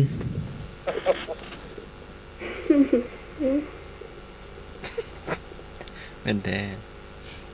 เจ้า เป็นกันเยอะ เป็นกันเยอะ ไอ้มากอก ไม่ค่อยใส่ใจคนรอบข้างอะเนาะ เจ้า ครับผม เจ้า มันนาวมันมี สั้นๆได้ใจความ อืม จะตามากอกแห้ง จะตาบกกองแห้ง ครับผม จะตาบกกองแห้งนี่น่าจะเพิ่นดวงดีกันหมด แต่ว่ามีตัวมันคนเดียวซึ่งไม่ได้ดีอยู่คนเดียวอย่างสมมุติว่าลูกเป็น4-5 คนเนี่ยเพื่อนได้ดีหมดเนี่ยมีรถเก๋งรถปิกอัพรับคนกันแต่มีตัวคนนั่นน่ะมันอย่างมาโชคไปดีทำงานก็เจอเจ้านายก็ค่อยดีเจ้า เจริญพร น้องไหม เจ้า จะแต่บอกกองเที่ยงที่ตัดการแหวนี่เหมือน เอี่ยวก็ ไปไหนก็แหว มากอกแห้ว ไปไหนก็แหว ไปไหนก็แห้ว บอกกอแห้ว ไปเจ๊บักกอกที่แห้ง แห้วไปไหนก็ แห้วบักสมหวังนี่เนี่ยก็ขนาดเป็น ถ้าตามบอกกอแห้งนี่มันจะเป็นกรรมเก่า แต่มันเหมือนไปไหนก็แหวนะจ๊ะ เจ้า ที่อย่างก็แหวจะได้กินก็เป็น แห้งก็รู้เลย โมโหเหมือนกันเนาะ แต่ลองทำนี่เป็นดีหรอ เจ้า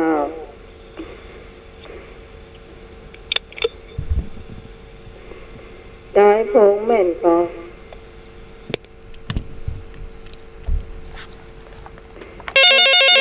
ก็แห้วเจ้า ครับหัวใจครับ ฮะ จะตามะกอกแห้งก็คือมะกอกนิดเต็มต้นน่ะแล้วก็ไปขว้างถูกมะกอกแห้งอ่ะก็คือว่าบัดดีโดงบัดดีเซ็งพี่เอกแค่ครับ จะมาอมก็ไม่ได้เนาะ ครับ มันใส่พริกแดงก็ไม่ได้เนาะ ครับมะกอกนิดเต็มต้นน่ะแล้วมีมะกอกแห้งอยู่เกณฑ์เดียวแล้วไปยิงถูกมะนั้นเกณฑ์แห้งเนี่ยอันนี้เป็นห้องจะตามะกอกแห้งเนี่ยครับผม อ้าวเจ้าเราจะไปกับเหล่าเชียร์แล้วนะเจ้าคุณผู้ฟังเจ้า ฮอนจบไปแล้วกันน้องไม้ ได้สักกรรมเดียว คำเดียวเนาะ เชื่อว่าแต่งลายมันตึงเหมือนขึ้นซัง มันหลายจับแต่ตอนจะได้เนาะมันต้องฟังเนาะมันลู่ลงลุ่มมันน่ะ เจ้ามันก็บัดใจเขาปลูกให้มันงามจะได้เขาขึ้นหานมันตึงเหมือนขึ้นน้องใหม่เนาะ แม่นมันลู่ลงเนาะ มันลู่ลงเนาะ มันจะเลื้อยลงดินจิกๆเนี่ยเป็นคนเฮาที่บ่มีความคิดนะน้องไหม จ้า ย่อมจะหาความเจริญได้ยากเนาะพอเราขึ้นหานจะได้มันก็ตึมขึ้น แม่น มันลู่ลงดินดิก ลู่ลงเจ้า เจ้าน้องไม้ คำเดียว กำอย่างเล่าอย่างก็ เราเชื่อจากเราเชื่อนี่จะมีคำถามเป็นปัญหาเพลงเนอะที่แม่บอกว่า เอาควรจะเปลี่ยนได้แล้วนี่นะเตรียมไว้กันแล้วกันว่าเพลงนี้ไผ่ตอบนี่นะ เจ้าไม่ลงไผจะได้บ่ได้หัวเนาะ มันลังตกเจ้าเก่าแหกะ เจ้าน้องไม้ เจ้า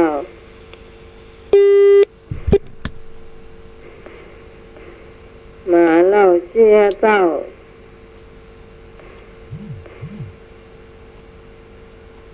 วันนี้ท่านสมัครไปลำปางมาได้เชียมากี่เรื่อง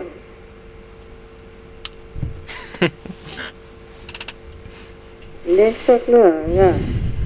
ได้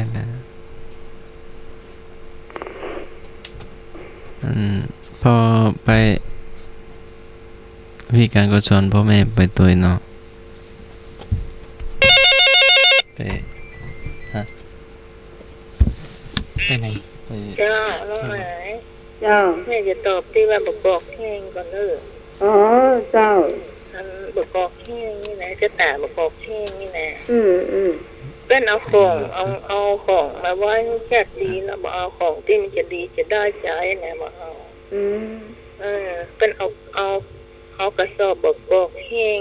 อันหนึ่งกับของเงินของคำอันหนึ่งเนาะถูกเนี่ยเป็นเอาแวงมันเป็นบอกเขาว่าอ้าวจะเอาของได้เนี่ยมันเป็นยิงเอากล่องบอกแห้งบนเนี่ยอันน่ะเป็นก็เลยว่าจะแตะบอกแห้งแทนที่ได้เงินได้คำอ่ะนั่นน่ะยี่เนี่ยน้องหมานึกว่าจะได้เงินได้คำมาได้สักคำได้บอกแห้งเนี่ยเจ้ามาเล่าเชียร์นะเจ้า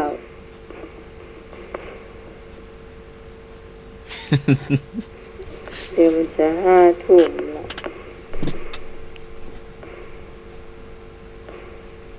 เอาเลยเล่าแน่เจ้าก็หลวงพี่การก็ทำแม่ครับมันวัดม่วนก็ม่วนไปหลายวัดเนาะ9 วัด10 วัดมันก็9 วัดก็พอ9 หน้าเนาะ9 หน้าก็ไปวัดใหญ่วัดสำคัญวัดไปกับชาวแก๊งทำบุญกันเอาจริงๆนี่ไม่อยากศึกนะไม่อยากลาสิกขาเลยแต่ว่าแม่บ้านบอกว่าถ้าไม่ลามาตอนนี้รถฉันก็ไม่เอาละแล้วจะพาลูกกลับประเทศจีนเลย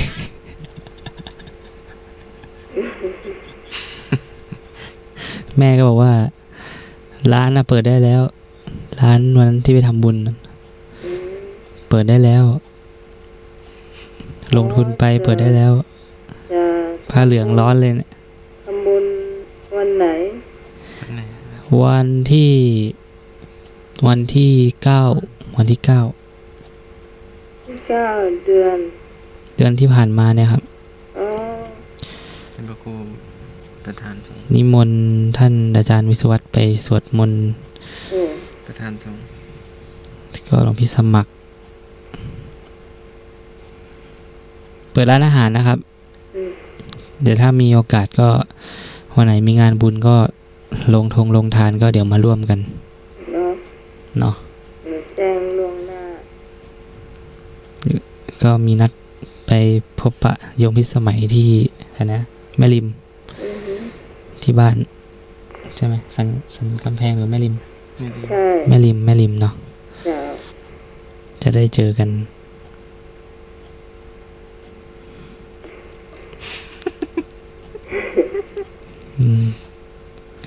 แต่ว่าตอนแรกหลวงพี่ว่าจะบวชสัก7 วันเนาะอยู่ไปอยู่มาน่าจะไม่พอก็ขอสัก9 วันบอกอาจารย์วิศวัตไว้ไปมาก็3 เดือนแล้วครับท่านผู้ฟัง 3 เดือนแล้วดูท่านราชานนท์นะ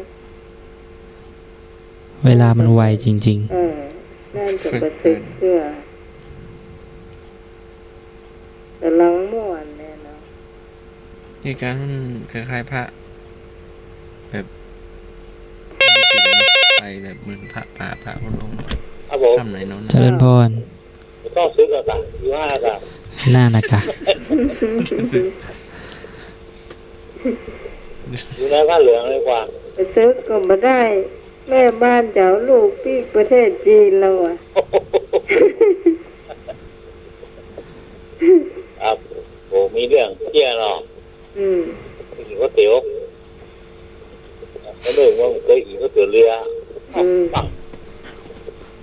ขนาดเรือไอ้เอาเนาะเตี๋ยวเรือเดี๋ยวน้ำไม่โอ้ไอ้ดีหรอกปลาคือโรยไปกินมันเคยหันนะโอ้มาถึงร้านก๋วยเตี๋ยวว่าเขาเรือโชว์ไม่ได้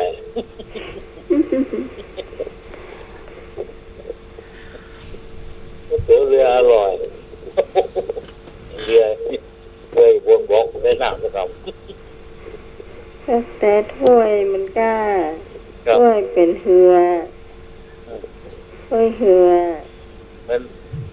แกนึกว่าเล่นน้ำนะกะพายแกมาทำน้ำเนี่ยเสียเรือลงคลองเมื่อไหร่ โอ้เข้าไปหันแล้ววาดภาพไว้โอ้พระเจ้าจะกรรมเรือมีน้ำมีเอาเรือชมได้ ครับ เจ้าเรือชมได้นะครับ ครับ เจ้า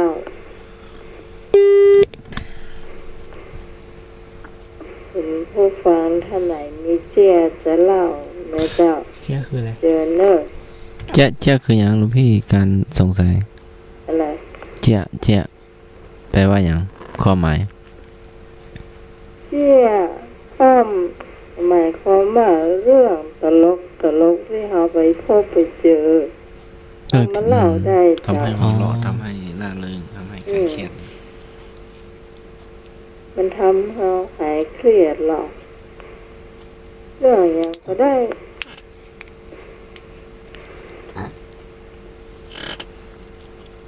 ตื่นหลวงพี่อะนิมนต์ทำวัดนิมนต์เรียนนักธรรมอะมาดูนาฬิกาเที่ยงคืน โอ้ มาแรกๆแล้วส่งหลัง ในการตาย บ่ตายนะ มี หลวงพี่การ หลวงพี่สมัครอ่ะเขาจะโชว์เรียกว่าอะไรอะทำให้ขำก่อนสวดมนต์ทุกวันอะ อืม เวลาเขาขึ้นเขาจะนำเนาะโยโซ่เนาะ อืม เวลาสวดมนต์หลวงพี่สมัครแกจะมีแบบหลายโทนมาก แบบเสียงเดี๋ยวก็สูงเดี๋ยวก็ต่ำแบบคนตามไม่ทันบางวันก็ขึ้นไหมโยเงี้ยเอาแบบว่า เราไปกันไม่ถูกเลย บางที เอ๊ะ บางที แกก็สวดเสียงแบบเสียงเล็กจนเราตามไม่ได้อย่างเงี้ย นั่งจะขำก็ไม่ได้กำลังเข้าพระพุทธเจ้าอยู่ ไป โยโสภะคะวา ไปบิณฑบาตเนาะ อืม เขาไปได้นิมนต์เลย เตวไปเอาบาตรไปจอเลย จอเลย ผมก็อาจารย์ เขายังไม่นิมนต์เลย โยมก็หันหน้าขึ้นมาเอาไหนๆก็ไหนๆแล้วเอาใส่เลยแล้วกัน ใช่ค่ะใช่ค่ะ ต้องรอ ต้อง ก่อน นิมนต์เลยใช่ค่ะ นิมนต์ก่อนก่ะ ไปบิณฑบาต เขาต้อง ที่หน้าสวนสัตว์ เดินไปก่อน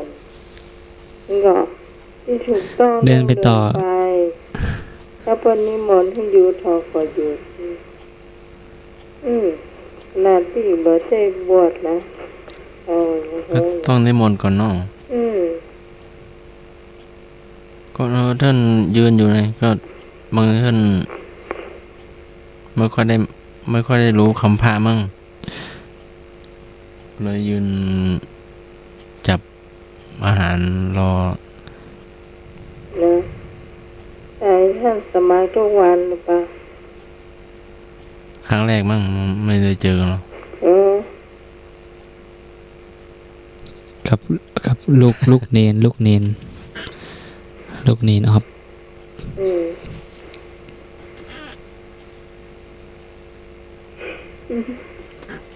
เจ้า ท่านไหนมีเรื่องก็เชิญเนอะมาปั่นกันมาแบ่งกันเนาะ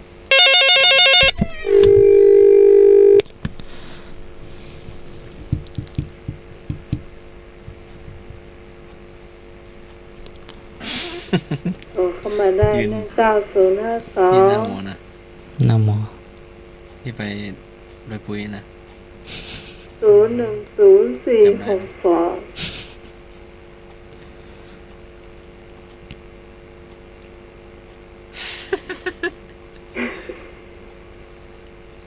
ก็เข้าใจว่ายังอู้คำพายมันเป็น เจ้า คนนึงไปได้ โอ้เข้ามาได้เลย ภาษา หรือว่าจะเป็นไอ้ยาอ้อแล้วไอ้ยาอ้อจุดๆเอ้ยกันเนอะมั่วแล้ว บอกสุดท้ายนะออกก็ได้จุดก็ได้ทำเพลงมาก็ได้ทำเป็นชื่อเพลงเนอะแล้วไผ่เป็นคนฮ้อง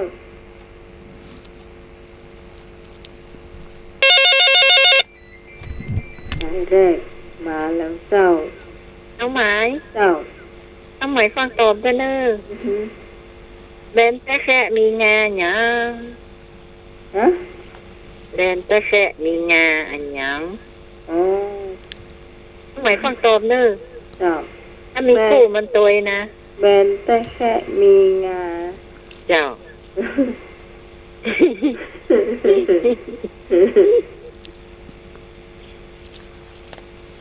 มันกินได้เด้อบายเธอก่อน มันกินได้ แล้วมีแถมกรรมคู่กันนั่นเนอะ อืม ตรงโค้งมีตาแดนแต่แค่มีงาแล้วตรงโค้งมีตาน้องหมายฟังตอบเนอะ เจ้า เจ้าไม่วางกันเนอะคือเปิ้นตอบเนอะ เจ้า ท่านสมัครก็ได้แล้วท่านอย่างแถมท่านอ่ะ สงกรานต์ กรานต์ อ๋อท่านปีใหม่ด้วยเนอะ เจ้า เป็นแต่แค่มีงาเจ้าตอบมาได้เลยผู้ฟังมาแล้วเจ้า ครับผม เจ้า แบนแต่แค่มีงาก็เข้าแคบครับ อือหือ นั่นเป็นกรรมอย่างก็ โค้งๆมีตา โค้งมีตา ต้องโค้งมี ต้องโค้ง ขา อ๋อ แว่นตา ต้องโค้งมีตาอันเดียวอันนี้นี่พิจารณากรรมเนาะ นาฬิกา อันยัง ตากล้อง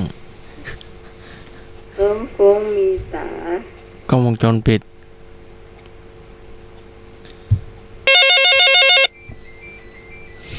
ตาแมว ฮัลโหล เขาแกบกาไม่แดงเขาแกบจะก็ เอาแค่แม่โบเขีย เดี๋ยว ว บัวแดง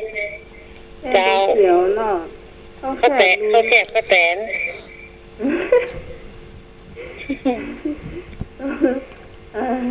แม่โบเขียวเจ้าเนาะ เจ้า อืม น้องไหมมองมันบัวแดงเนอะ เจ้า เจ้าเขาแกบเขาแตน เจ้า แม่นเขาแม่นมือเนอะ เจ้า เจ้า เจ้าสวัสดีเจ้า เจ้ามาแม่แดงมาเฉลย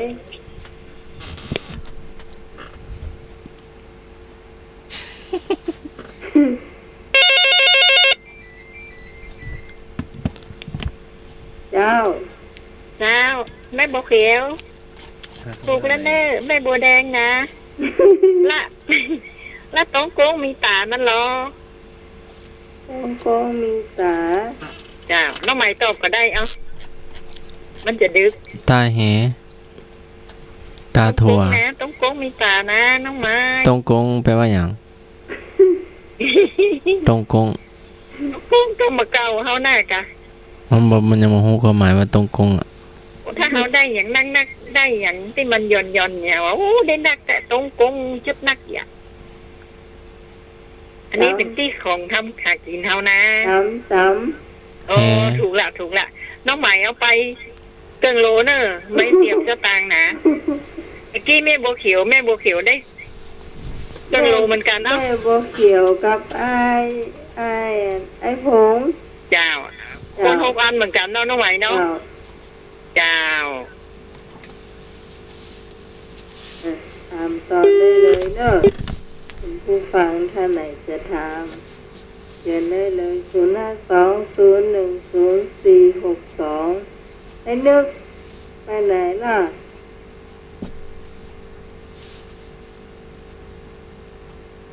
ไอ้ยังจุดได้ อย่าง เล ชั่วโมงหนึ่งเลยกันตอนนี้5 ทุ่มอยู่นะ เอาตึงชั่วโมงเนี่ยมารวมกันนี่ ไทยเพลงยังพี่ บอก ทำไมมันยังไม่ทันอาจารย์เขาเตรียมเพลงไว้นะ ไทยเพลงกันบอกแก้ง่วง ว่า มันง่วงกันนะ ไทยเพลงแก้ เจ้า ครับ เจ้า นี่อย่างเข้านักเข้ามาเลิกเข้ามาลากเข้าเลิก กองข้าว ถูกต้องครับถูกต้อง นี่จากว่าสิงคำแม่นก็เจ้า แม่ละครับแม่ละ เจ้า มาถามมาเลย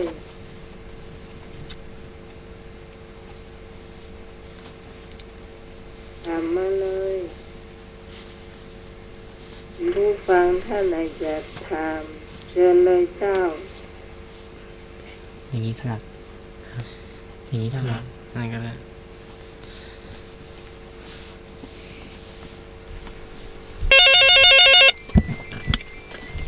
ว้าว สวัสดีครับ สวัสดีครับ ผมก็ถามจุดสะกอนนะครับ ว่า บ้านน้ำเจอจมปลาหินจะฟูปลาแห้งปลาทูจะกินจุด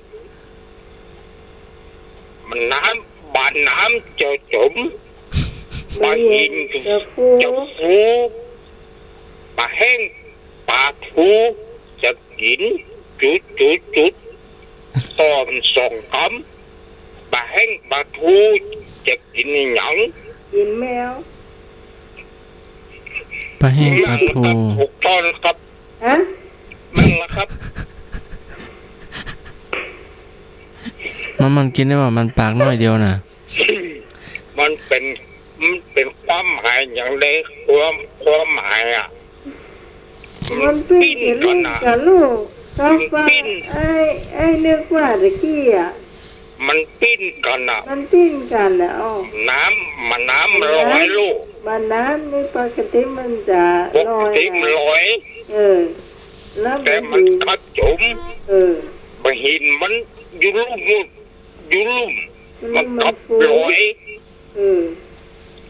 แล้วปลาแห้งปลาทูครับจะกินแมว ก็น่าจะ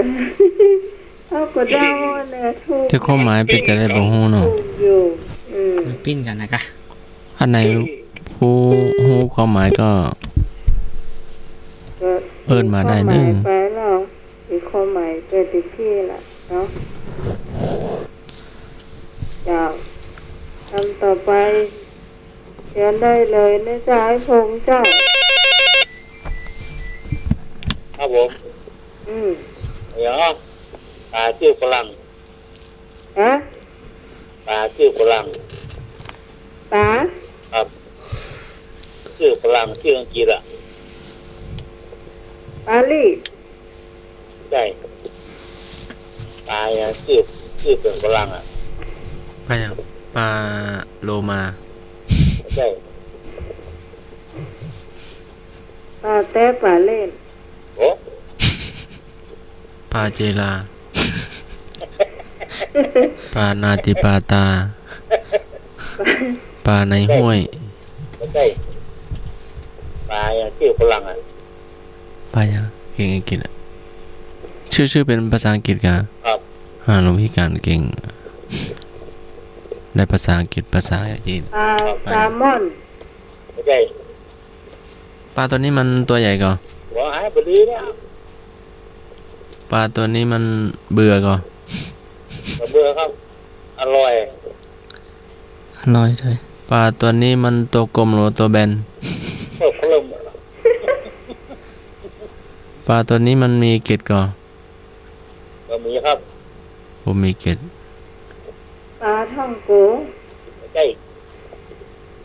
ปลาตัวนี้มันครบก่อ บอกโคครับ มันตัวแบนหรือว่าตัวกลม ตัวแบนครับ ตัวแบน ชื่อฝรั่งนะ มันอยู่ในเชียงใหม่หรือว่าอยู่ต่างประเทศ มาหมดครับ มันมีไปหมด ครับผมในตลาดแล้วมีเยอะแยะเลย กาพยอมมีก่อ นี่ครับ ปลาทูน่า ถูกต้อง โอเค ปลาทูอ่ะ ปลาทูเนาะ ไอ้อย่างอ้อ ครับผมครับ เจ้าขอบใจเจ้า อ๋อ มา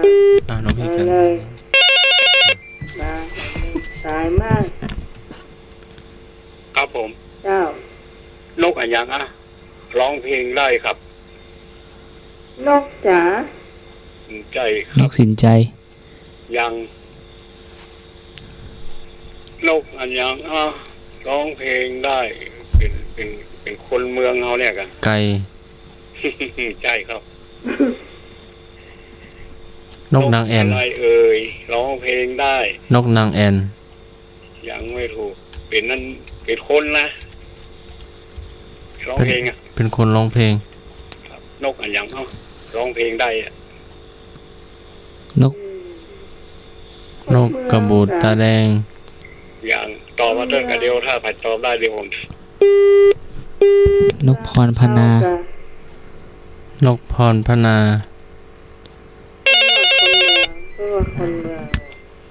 ครับผม เจ้าน กแร โอ้แต่นกแลแต่ ถูกก็ไอ้ เพื่อนเป็นคนเมืองนี่เนาะ ครับ ยังมาถูกครับ เออดูเสื้อ ถ้าเลยก็ได้เนาะ อืม นกนันทวันครับ เอ้ย นกนันทวัน จ้าน กนันทวันหลวงพี่กันอันอย่างมันแล้วก่อน ไออย่างมั่นแล้วคอน เที่ยว นั่น เที่ยว แม่นละ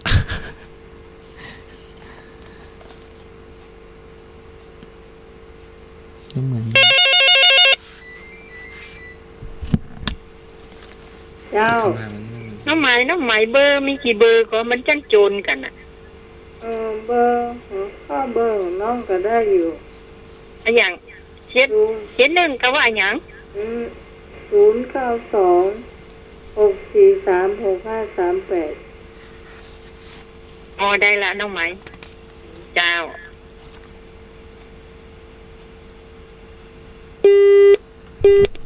แสดงว่าจะตอบไปเนาะ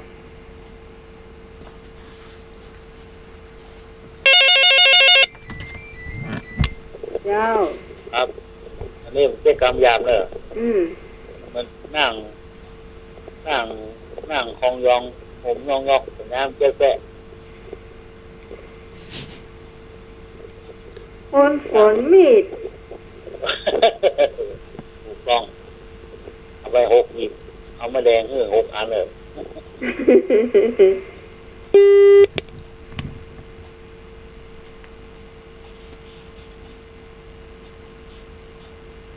นะเป็นการจะถามยังถามเลย อยู่ในมือนางทำเลยหลวงพี่กัน หมดสร้อยร้อยอยู่ในมือนาง มดเซยลอยอยู่ในมือนางมดเซยลอย มือตู้เจ้าก็ได้ มือไผ่ก็ได้ มือตู้เจ้าก็ได้ มือตัวเจ้าอยู่บ่อยสุดละ มือตัวเจ้าเนี่ย หมดสร้อยร้อย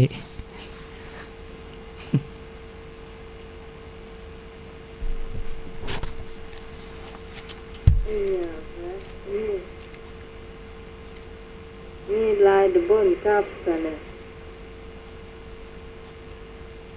คุณผู้ฟังท่านไหนตอบได้ตอบมาเนอะ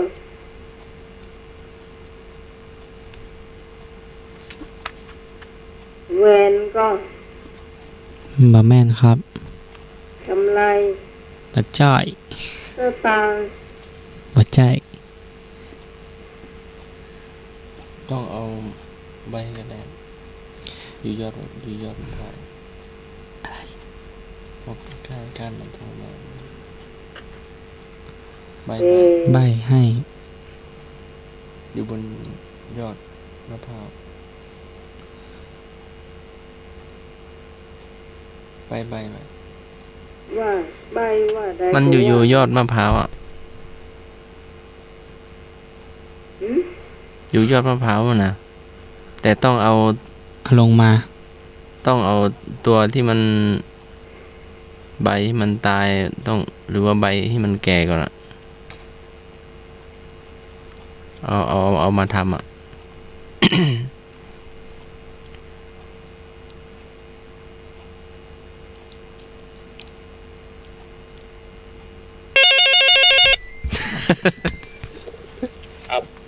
ดาวเต้า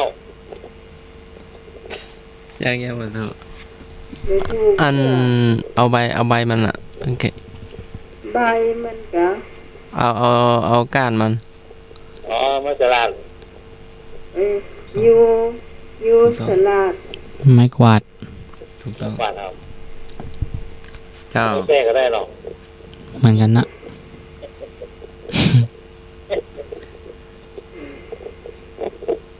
ครับผม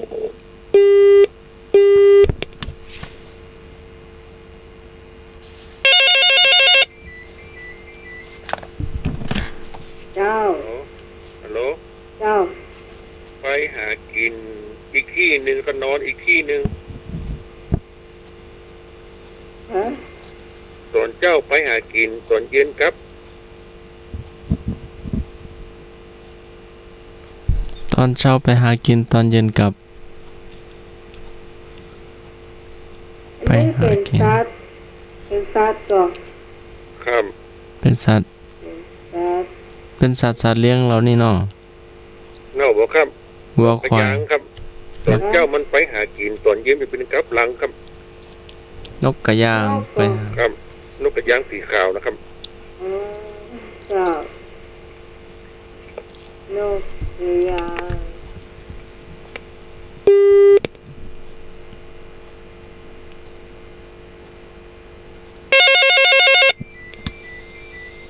เจ้า อายังเหรอมี74ครับ รู้ ถูกต้ม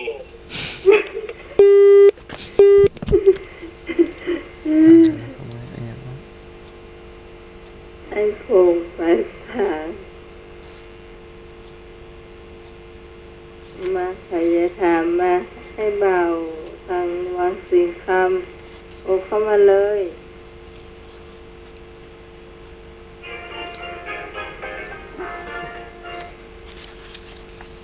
เจ้า ข้าวหมายขอตอบนะ เออ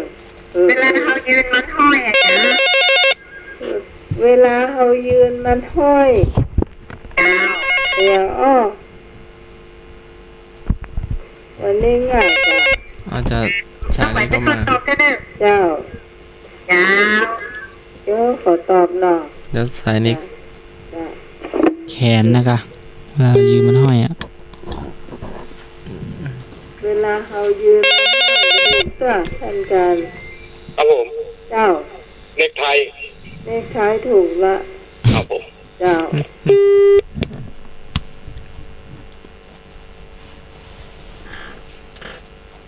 ตะกี้สายโทรมาเนาะโทรมาใหม่เนอะ เออเดี๋ยวเข้ามาใหม่เนอะเดี๋ยวเข้ามาได้นะเจ้า052010462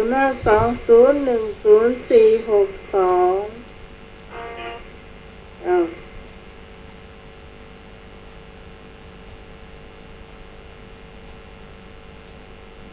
เจ้าถามมาได้เลย แต่ต้องพูดว่างละอย่างบางทีเพิ่นเข้ามาได้เนี่ย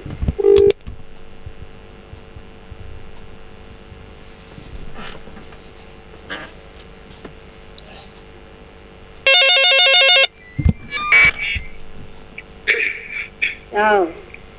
แหม เจ้า เรียกไอ้ปัญหานั่ง ว่า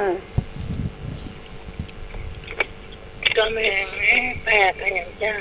เอียงก็ กำแพงแอ้แปด กำแพงอ้าปาก เจ้า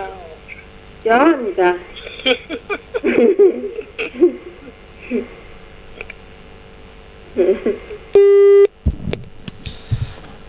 ก้มๆแทงๆอยู่ในที่ร่ม ไม่ใช่ละมุก อันยังอ่ะก้มๆแทงๆอยู่ในที่ร่ม ไม่ใช่ละมุก วงเล็บเนี่ย ไม่ใช่ลามกเนอะ เป็นของใจเป็นของอะไร คมๆแทง ของใจอ่ะ ของใจหรือของจริง เป็นกิจกรรม เป็นกิจกรรม แต่ไม่ใช่ละมั้ง ไม่ใช่ลามก เป็นกิจกรรม อ๋อเดี๋ยว เอาผม สนุก น่ะ เข็มยี่ห้า เข็ม สนุกเก็ สนุก เออ โยวิส แม่ มัย นก็ นี้รอบรู้ เอาผัวไปมันก็ถูกนะ เจ้าพี่หนุ่ยมี ไอ้หนู ถามหน่อย เข็ม เดี๋ยว เจ้า วันอะไรเนี่ยมีวันหยุด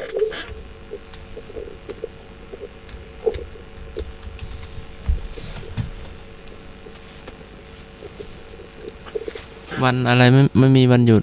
ครับ วันค่ วันนี้ก็ดี ำ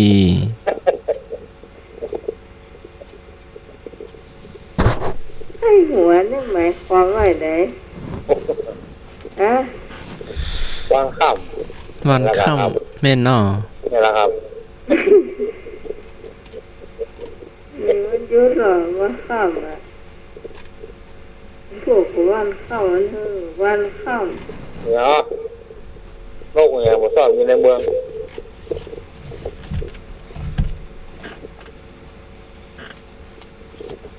มาในเมืองผมชอบอยู่สำรอยลำป่าบ่ ำนกแล ใหญ่ นกกาแมว ใหญ่ อืม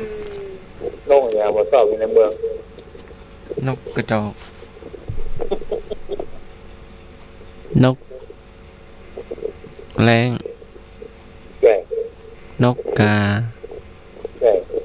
นกหัวขวาน นกกระปูตาแดงน้ำแห้งกว่าตาย ใหญ่ นก นี่ จิบ ชอบอยู่ในลำดอยมีในดอยว่ะอยู่ลำดอยลำป่าน กนางแอ่น ใหญ่ นกแต่นกเล่น แล้วก็ แล้วนกตัวนี้สีอย่าง สีขาวน กแก้ว นกยาง นกแก้ว นกขุนทอง นกยางก่อน น้องยางตัวครับ นกยาง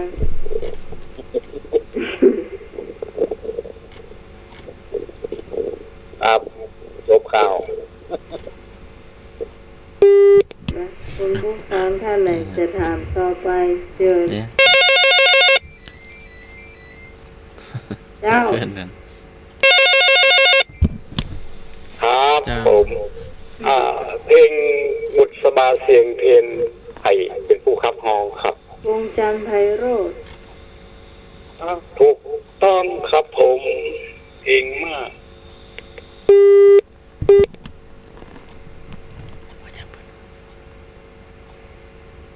ไม่แดงมาถามพ่อเจ้าเชิญเลย หลวงพี่การถามมีไหม อืม หน่วยหน้าแล้ง แห้งกลางวัดสา หน่วยหน้าแล้ง แห้งกลางวัดสาอะอย่างอ้อ แห้งกลางวสาหน่วยหน้าแล้งแห้งกลางวสามัดฉำช้าหืม ย่าง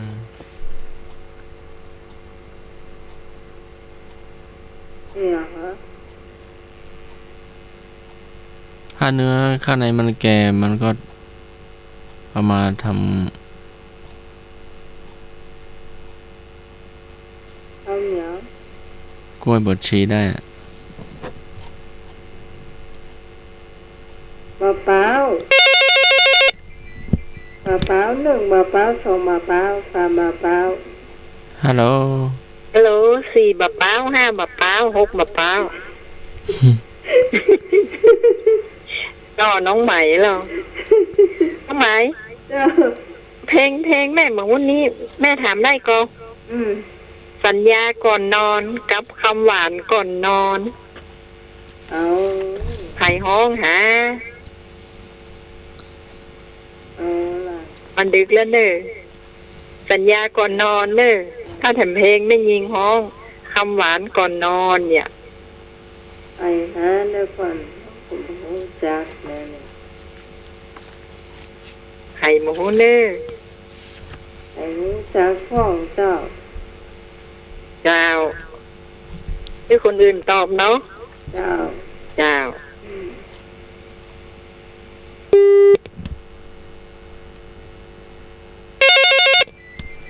มาแล้วเจ้า เจ้า เจ้า ที่สองจะตอบหนูมิเตอร์ หนูมิสเตอร์ แล้วก็กระแตอาสยาม โอ้ บนที่ห้องอีน้องเป็นสาวรุ่นราวอ้ออ้อ อ๋อ เจ้า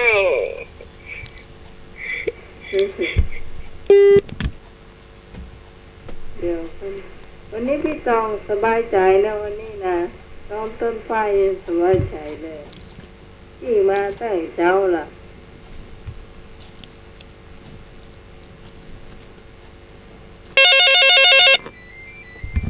สวัสดีครับ เจ้า ขอตอบแทนประจาถูกบอกเลยครับ ว่า เดวิดอินทีแม่นก็ครับ เฮ้ยเหรอ สัญญาก่อนนอนนะครับ หนูมิสเตอร์หนูมิสเตอร์อ่ะ อ๋อผมนึกว่าเดวิด เขาจะถามพ่อรักสาวนครสวรรค์ไผ่หอคิดถึงที่รักมาน้ำโพเจ้า เจ้า เจ้า ลูกแพรไหมไทย ลูกแพรไหมไทยอุไรพร เจ็ดพี่สองได้สองเลยมาให้คงหัวใจช่วยถามเลย เจ้า ครับผม อืม ตั้งใจมาหลอกใครเป็นคนมองครับ ไอ้นึกกระจาย ไอ้นึกกระจายตอบมาเลย ไอ้นึกมา ง่ายๆไอ้นึกตอบมาเลย คนเดินนึกตอบที่ อัน นะ นี้วางเอา เอาใบฮะคนเดินนึกตอบที่นะเจ้า เด เจ้า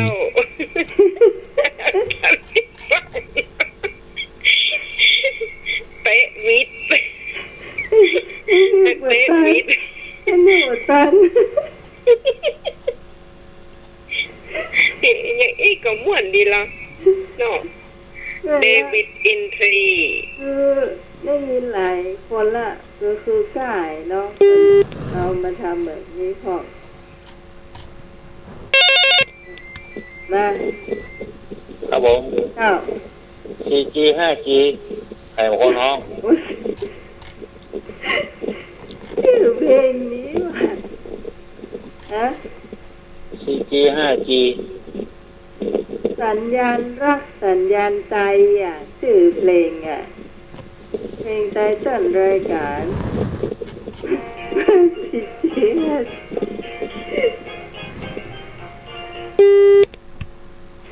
ให้หนูว่าสิจี5G น้องหมาย ฮะ น้องคนเก่งเนาะเพื่อนอย่าหลงเรื่องไม้ที่น้องหมายไม่เสียมันนะเก่งเนาะถ้าอยู่ใกล้ๆจะได้ฮัทฟังเนาะไปฮัทฟังเพลงไปพี่ตองเจ้าน้องหมาย นี่รู้4G 5G รู้ให้หนูทำอ่ะ ว่าแม่บอกโอ้ยน้องหมายถามมาตองไม่ใช่อันเพลงสัญญาณรักสัญญาณใจไตเติ้ลรายการน่ะ ทำเนี่ยสุภาพ โอ้ยน้องหมาย โอ้ มันไม่ลามก เนี่ยบอกลามก ฟังสายนี้ตอบเจ้า นี่บัตรตอบครับ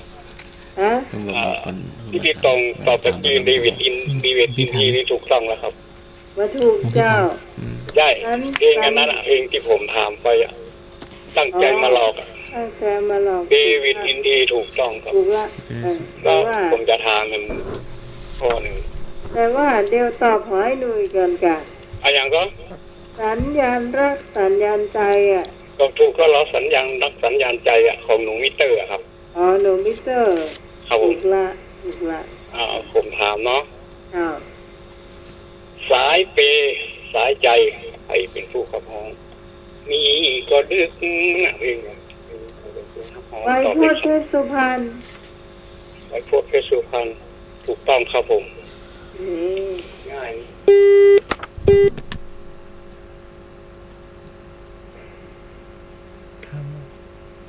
เราก็ร่วมสมัยเป็นกันล่ออันการมาตั้งเจ้า ครับ เอาเพลงอมยิ้มเอาต้นฉบับเนอร์ให้เป็นผู้ขับห้องต้นฉบับนะครับผม อมยิ้ม อมยิ้ม จะยิ้มก็ไปยิ้มอมไว้ให้หน่อย ไม่ใช่ฉันรักคนยิ้มเป็น ใจอันนั้นมันรับคนยิ้มเป็นจะยิ้มก็ยิ้มที่เจ้านะครับ อืม แมนขึ้นต้นว่าแมนนะครับ โมโหจักสหา แมนซิตี้ไลออนนะครับ การเมืองสิงห์ ถูกต้องครับผมชายเมืองสิงห์ครับ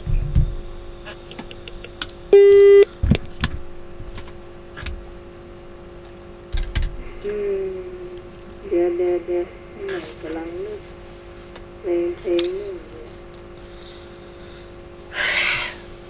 ไปบ้านปุนาแผ่ห้องเก่าเนอะแต่เขาก็ได้ฟังแต่ว่าเพลงเล่นทำอยู่เจ้า เจ้า โรมศรีธรรมราช โอ้เก่งแบบพี่ตองเลย เจ้า ถูกละถูกละ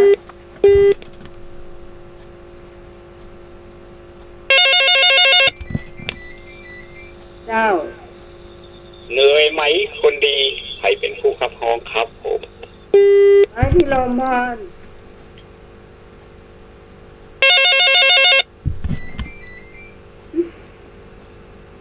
เจ้า เจ้าเลยไหมคนดีมีพี่เป็นแฟนไหมพี่ลมพร ถูกละเนาะ เจ้า เจ้าที่สองถามพ่องก็ได้ ครับถูกทั้งสองท่านเลย เอาคนอื่นถามผมจะตอบห้องครับผม ยาขาดพริกยาขาดพริก กล้าทราบที่ก็แม่น่าจะแม่ซิตี้ไลออนนะครับ ชื่อเต็ม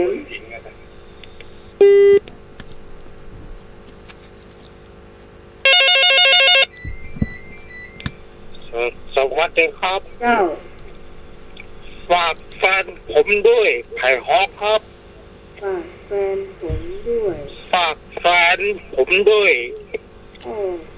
ไผ่ฮอกครับ เอาแล้วหน่อยเลือกมา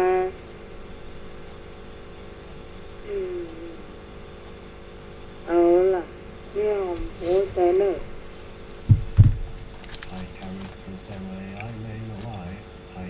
บอกไปก็ได้ที่ผมว่าตะกี้น่ะ ฮะ ที่ผมว่าตะกี้คนเนี้ยขอเพลงเนี้ย เดวิด คนเนี้ย เดวิด ลินที เดวิดกินทีนะครับ เจ้าจะร้องไว้รุ่นกันเฮ้ยอะไรแฟนประจำแผงห้องแฟนประจำแผงห้อง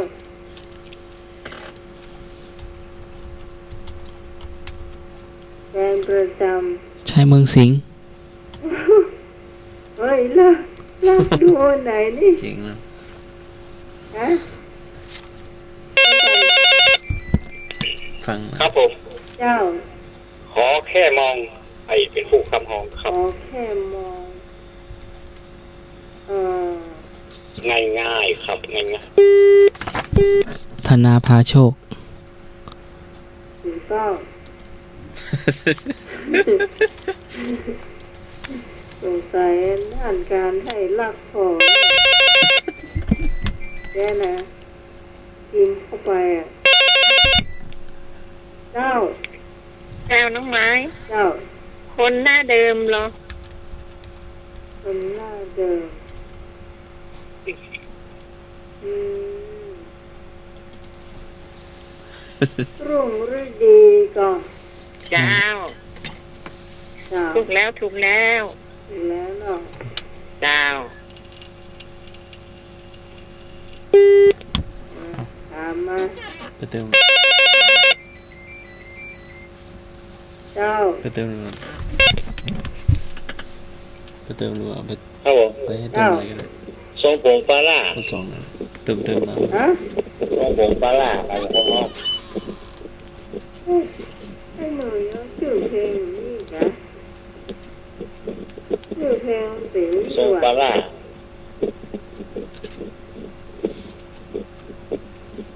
ก็ชื่อเพลงนะที่เขาถามแฟน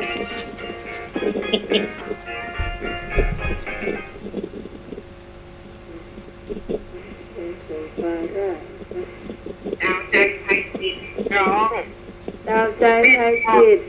ครับครับ แล้วก็แฟนประจำเหรอ ดวงอภิญญาดวงอภิญญา โอ้โหปล่อยเนอะออกบ่อย ำ เน เจ้า อะ ไม่แรงเจ้า ไม่ดวงไม่ดวงอภิญญาหรอก ไม่แรงโทรมาเจ้า ว่าไปเลยต่อปิญญาว่าไปเลยเด้อ เจ้าเจ้า เจ้า เจ้าแม่ ไม่แรงจะต่อเพลงกันรู้จะตามเพลง จะถามเพลงครับบูขับว่าชูมาตึกถามเพลงเนอ เจ้า เดียวกันเนอปัญหาหัวใจขายห้องน้องไม้ อืม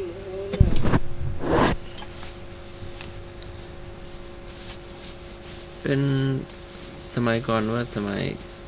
ทำไมก้อนแต่กะเพลงไม่ยิงห้องอ่ะ เพลงว่าอะไรนะ ปัญหาหัวใจ ปัญหาหัวใจ ผ่องศรีวรนุช ต้องซีวรนุชแบบพิการ เจ้า ถูกไปตึงโหล เดี๋ยวไปต่อ พี่ตองจะตอบว่าจะได้ เจ้าไม่ว่าจะน้อย จ้าแม่ ฮะ เรียมดาราน้อย ปัญหาหัวใจเหรอ เพราะว่าเนาะให้แม่ให้ลูกทุ่งอย่าไม่แดง โอ้ไอ้แดงว่าไปละ ฟังเพลง เป็นไรเพลงแล้วไหมนะ พี่ตองเพลงน้องใหม่นี่ขอบคุณแฟนๆที่ยังเหนียวแน่น เป็นแบบ ชื่อเพลงเราผู้ได้ร้อง ไอ้ห้อง บอกแล้วไหม โทรไปบอกเขาดิ ขอบคุณแฟนๆที่ยังเหนียวแน่นให้ความเมตตา นั่นแล้วบอกบอกโดนไป เจ้า นะแมนซิตี้และอ่อนนั่นแหละ ชายเมืองสิงห์ ช้อน ชายมือสิงเขาได้ก็ฟังตลอดแล้วมันก็เลยประจำอ่ะ สมัครรักสมัครแฟน ไม่ช้อนเลยไหม ชาตรีสีชน สวยอีจ้ะเนาะ เดี๋ยวนี้ฟัน ใช่เนาะ ตาบุญศรี ตาวัน ไปเอาเหล้ามา ตาวันทาหลวง ไปเอาเหล้ามา ครับ ครับผม อืม ตอไม้ที่ตาย ขึ้น แล้ว บรรทาปุ๊บ ฮะ นัดเลย ตอไม้ที่ตายแล้ว ตอไม้ที่ตายแล้ว เรียกตอไม้ที่ตายแล้ว รังสีเสรีชัย ถูกต้องครับผม นั่นเดี๋ยวไปเสนอหน่อยไหม เสนออะไรโอ้อันนี้ให้โยมร้องเพลง หมายถามไปเอาเหล่ามาไขห้อง กินอาหารทุกวันก็ เดี๋ยวไป กิน ซื้อก ะเพรา ดำเจ้า เปลี่ยนตอนนี้เลย เจ้า ชาตรีสีชน ถูกต้อ เป ง ลี่ยนสดๆเนี่ย อ้าวลองตัวหนึ่ง ร้องตัวเปลี่ยนใหม่ พี่หอมตัวผมบอก จะได้มีรสชาติ ดีไหม รู้ใจแท้เจ้าซื้อเหล้าให้พี่หนึ่งแบนก่อนเนาะจั่วหวยหน่อย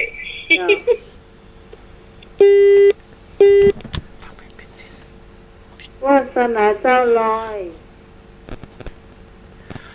วาสนาเจ้าลอยเพลงดังนะเพลงเนี่ย น้ำไม่ลอง นั่นหมายร้องครับ สักท่อน เออเอาแน่เนี่ย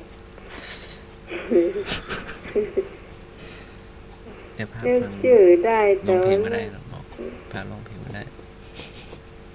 อื ภาพ ม ร้องเพลงไม่ได้ผิดนะแบบ จำไม่ได้ละ แต่ภาพร้องเพลงไม่ได้นะมัน นะ ผิดวินัยวะ อืม ต้องไปแสดงอาบัติวะ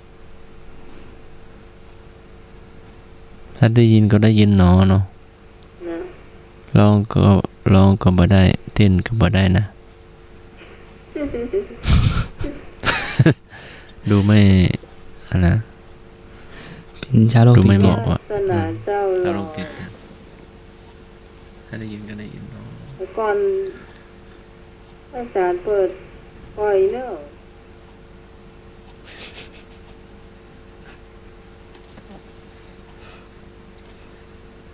ก็คือคืนนี้เป็นอะไร นะ พวกครั้ง ให้ มา พง วันนี้มาเสื้อยาวเลย ไม่รู้จะทำอะไร เจ้า ใช่น้องห ไม่ มา รู้ ย จะทำอะไร เจ้า สมัยก่อนเป็นรังสีบริสุทธิ์เจ้า แม่นแล้ว กันเตรียมมาห้องเหมือน ถูกต้อง เจ้า พี่สาวต้นเปาสาวรีนึกว่ารับไปแล้วนั้นเนี่ย ยังฟังอยู่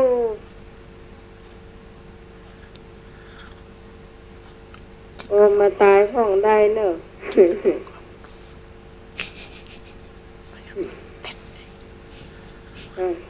อาการถามห้องก็ได้เหรอ เอาแม่แดงมา หืม เจ้าแม่ เจ้า แม่นางนกขมิ้นอ่ะ แม่นางนกขมิ้น เจ้า มันขมิ้น ขมิ้น โธ่เอ้ยแม่นางนกขมิ้นเนี่ย เดี๋ยว เดี๋ยวเรื่องมันล้ำแล้วกับขมิ้นนก เดี๋ยวเดี๋ยว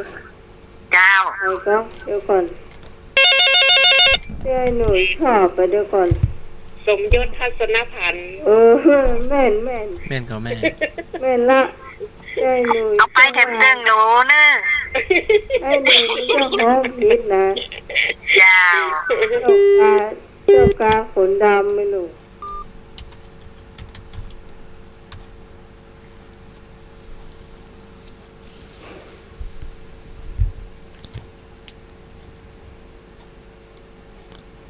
ถามต่อได้เลย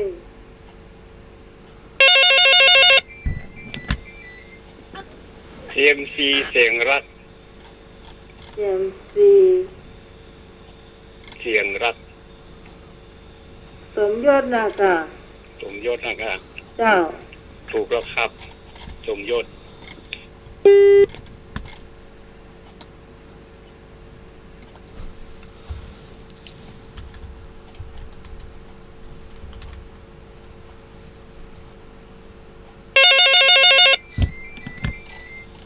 เอาลูกกรุงห้องเนาะ เอารักพี่มีบาปครับไปเป็นคนห้องครับ อืม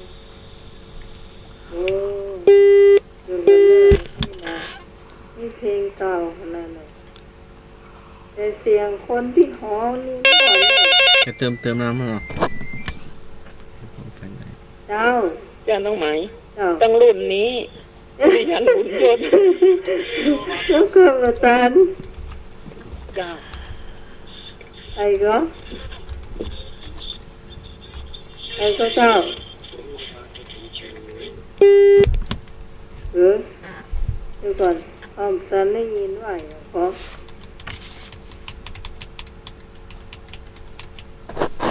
เกียรติห้องเบอร์ ไม่ใช่พี่สาวเป็นตองว่าใดก็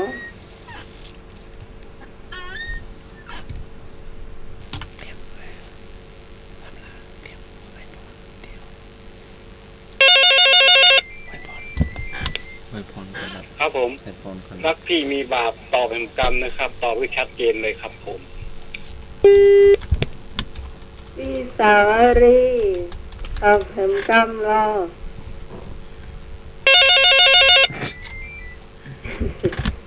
เจ้า สุริยันบุญยศอาจารย์ สุริยันบุญยอดปุโทน้องบุญเกิดตันว่ะ ตัวรุ่นเท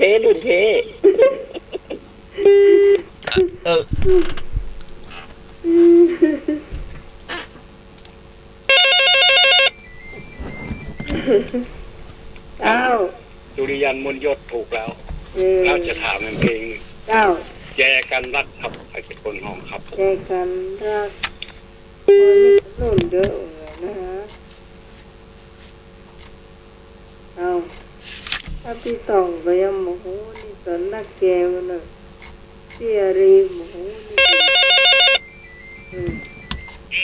เจ้า เจกันรักนี่ให้ทานินอินทรเทพ จ้า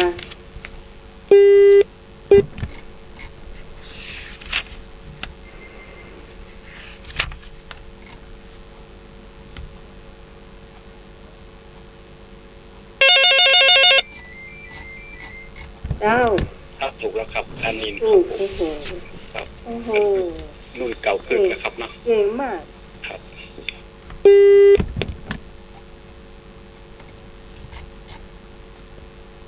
เจ้าได้สัก1 2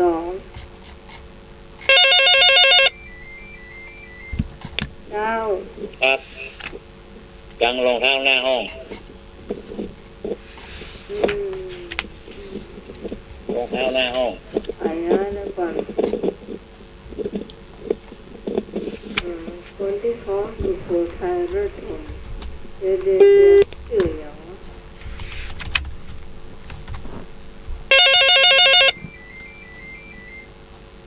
เจ้า เจ้า สายันนิรันดร สายันนิรันดรถูกต้องแน่ เจ้า อืม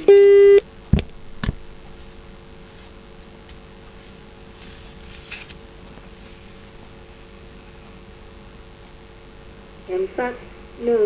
1 เพลง เดียวกันตุ้งใครเป็นคนห้องครับ เอียงก็ เดียวกันตุ้ง เลินพรมแดน ชมทุ่ง เลินพรมแดน ถูกต้องครับผม แม่ค้าตังคมไหนฮะ ไม่ได้ร้องเพลง แม่ค้าตาคุม แล้วไม่ได้เปลี่ยนนะเป็นผู้ได้ร้องเพลงนี้ สอนคีรีศรีประจวบ ถูกต้องนะเจ้าเอามา ครับ ถึงเวลาลาแล้วเจ้า พอแล้วเนาะโอ้โหคุณผู้ฟังตะบ้านทาแหลกเดินโทรศัพท์ ถ้าภัยประใจถึงนะมาโทรขนาดนี้เนอะก็รายการนี้นี่ เสี่ยงกับเสี่ยง เจ้า ถ้าไผ่คิดซีนี่ ได้โทร7 วันเนาะตัว7 วันเนาะ5 วันเอามาบ้านแค่นี้เสือ1แล้วจะไอ้หน่อยเนาะ แต่ท่านอาจารย์ครับท่านสมาครับท่านสงการนะครับ เจ ผ ริ ม ญพร ที่สมัยนะครับ มาเชียร์ทุกท่านนะครับ ถามก่อนว่าวันนี้มีความสุขหรือเปล่า นะครับ วันนี้มีความสุขหรือเปล่า ง่อมนะ ฮะ ง่อม ไปเถอะไปไกล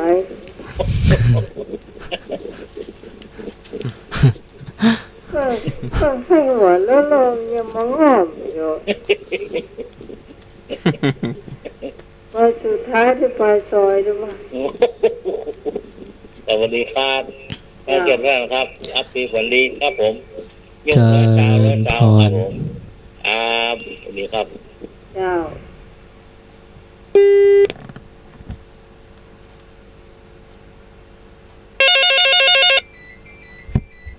มาลากันก่อน เจ้า เจ้าน้องไม้ เจ้า หนุ่ยว่ามันงอกไหมคะ อ๋อถ้าจะมีอย่างสักอย่างนี่ คือน้องหมายว่ามีเสี่ยงกับเสี่ยงนี่กะ เต็มใจเสี่ยงแต่ได้บุญเนอะน้องหมาย น่าจะได้บุญกะ ได้บุญจะมาเตอะเสี่ยงเล็กเสี่ยงน้อยบุญเราได้นักล่อ ก็ก่อนมีความสุขตัวน้อ เจ้า มาเครียดนะ เจ้าการนมัสการพระอาจารย์ท่านสมัครท่านปีใหม่ท่านสงกรานต์สวัสดีน้องใหม่ด้วยเนอะ ครับ ทำมาใครเครียดกุคนเนอะ เจริญพ นอน ร รับดีฝันดีพวกนี้เจอแต่ของดีๆเนอะ เจ้า สมหวังกูยังเนอะตื่นขึ้นมานะ เจ้าน้องไหม เจ้าพี่สารีพี่ตอง เต็มใจเฮ้อน้องไหม เจ้า กี่บาทจ้างมันคะแนนจ้างลืม เจ้าลืมเติมสตางค์เจ้า ถ้าลืมเสาที่เตรียมไว้เลย เจ้า มันต้องเหมือนเสียงฟังตะไดเลยซื้อความสุขเล็กๆน้อย มัน ๆเจ้า ว่าเขาลมสนุกกันได้เนาะ เจ้าแม่ ผมก็มี2 เครื่อง เอาซับไปซับมาเครื่องไหนก็เสี่ยงประมาณ25 บาท20 บาทเนี่ยครับ แต่ละวันนะ จ้า ครับ เดี๋ยวก่อนเดี๋ยวน้องใหม่ถามก่อนว่าของอ้าย วันทุกข้อครับระบบวันทุกข้อครับผม วันดูคอถ้าใบอยากเสียง ถ้ารถ นั่ง ไปกั เนี่ บาย ท ถ้าใบอยากเสียงนั่งเนี่ยน้องใหม่สอนเธอได้ ที่ใหญ่ มันต้องโทรมาหาน้องใหม่ อาทิตย์หน้าเนาะโทรเข้าวันทุกข้อเหมือนกันนี่นาทีละสลึงครับผม ไม่ใช่น้องใหม่จะเหมาจ่าย เหมาจ่ายกัน จ่ายแบบโทรเข้าทุกเครือข่ายอ่ะ ได้กัน เนี่ยโทรหน้าไม้แบบนี้เนี่ย มันเสียงน้อยดี ครับเชียง มันซาปลายไปถือว่าเสียงนักละ นาทีละบาทครับ เจ้า ถ้าวันทุกข้อเหมือนกันก็นาทีละสลึง เจ้า เป็นยังครับเขามันร่วมสนุกกันมันคลายเครียดเนาะ เจ้า มันวัยผู้สูงอายุมันก็อย่างเงี้ยมัน เจ้า จะไปไหนก็ตึงลูกก็อยู่กับธรรมะอย่างเงี้ยดีแล้วครับผม เจ้าเนาะ ครับ วันนี้เอามาล่ำมาลากันก่อนนะครับอาทิตย์หน้าผมปะกันยังไม่ครับ ขอให้ทุกท่านทุกคนรับดีฝันดีทุกคู่ทุกคนพวกนี้ปะแต่สิ่งดีๆเนอะกราบไหว้สาท่านทั้งสองสวัสดีคุณพิสมัยแล้วก็สวัสดีทุกท่านนะครับผม เจริญพร ขอบคุณไอ้พงปาซางนะเจ้าเจ้าพิสารีต้นเปาพี่ตองนะเจ้าเมินจะได้ลากันเตื้อนึงพี่ตองหายแซ่บประจัดเมินวันนี้คงสบายอกสบายใจเจ้า เจ้าขอให้แฟนทำมาใครเครียดทุกคนอยู่ดีมีสุขกันเนอะ วันนี้สบายใจเนาะ อาทิตย์หน้าแบบต้องอย่างอี้แบบขอให้เป็นอย่างอี้เนอะอาทิตย์หน้านะ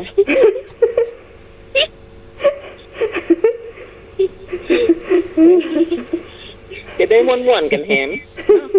เจ้าสวัสดีจ้าน้องหมา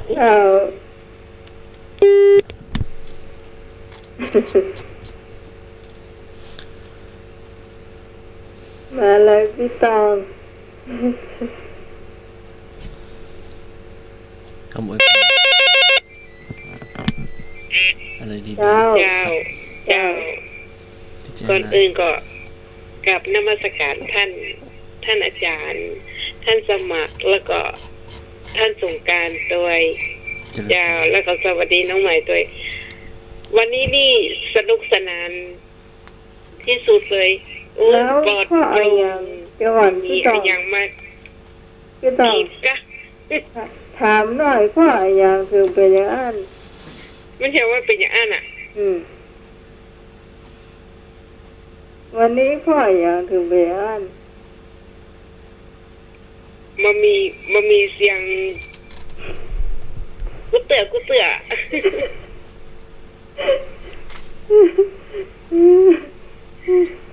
ที่ส่งมาเปิดป3 ทุ่มเกิงแล้วอ่ะ อ๋อ ก็เลยบอกหูแล้วได้ยินน้องไหมว่า เจอน้องนันต้นไฟว่าอย่าโอ้ยโดนแม่ปี้เน็ตห้องอ่ะเลยดักปิ้ง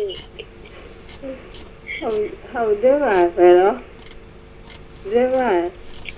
ต้นไฟบอกว่ากำได้ใครก่ออย่ากำนั้นตามสนอง โอ้มันห้องบ่ใจเรื่องนี่แต่นะเจ้า คืนนี้ก็รับปันดีเหมือนกันก็คนนะเจ้า เจ้า ขอบคุณพี่ตองนะเจ้ามาให้นึกเจ้า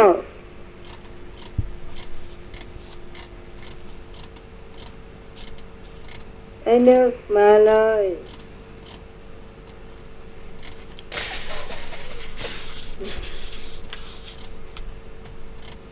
จะเมาไปลักกินนมนะนึก มาใจคืนนี้ผมขออวยพรทุกท่านนะครับ ขอให้มีความสุขความเจริญ วันนี้ อ ข้า ยู่ ว ดีมีสุขเหมือนกันทุกท่านทุกคนนะครับ ไม่เข้าหัวกันหมดแล้ว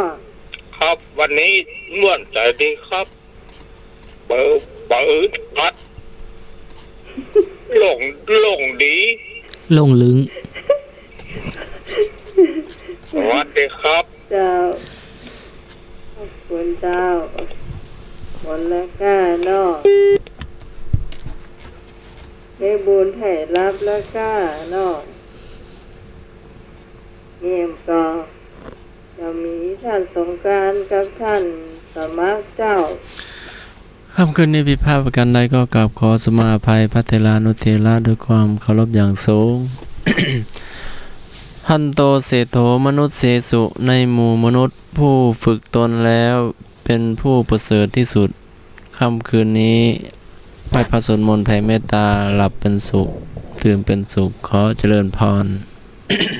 จากท่านสงกรานต์ อย่าดีแต่คิดแต่จงคิดให้ดี อย่าดีแต่พูดแต่จงพูดให้ดี อย่าดีแต่ทำแต่จงทำแต่สิ่งดีๆอย่าดีแต่เป็นคนแต่จงเป็นคนที่ดี คืนนี้สุขใจยามหลับตาตื่นขึ้นมารับสิ่งดีๆมากมีความสุขกันทั่วหน้าสมปรารถนาสิ่งใดสมใจเอ่ยสำหรับวันนี้ผิดพลาดประการใดก็ขอโทษขออภัยคุณผู้ฟังมาณที่นี้ด้วย วันนี้หลวงพี่สมัครและหลวงพี่การก็ทำหน้าที่ดำเนินรายการมาถึงช่วงสุดท้าย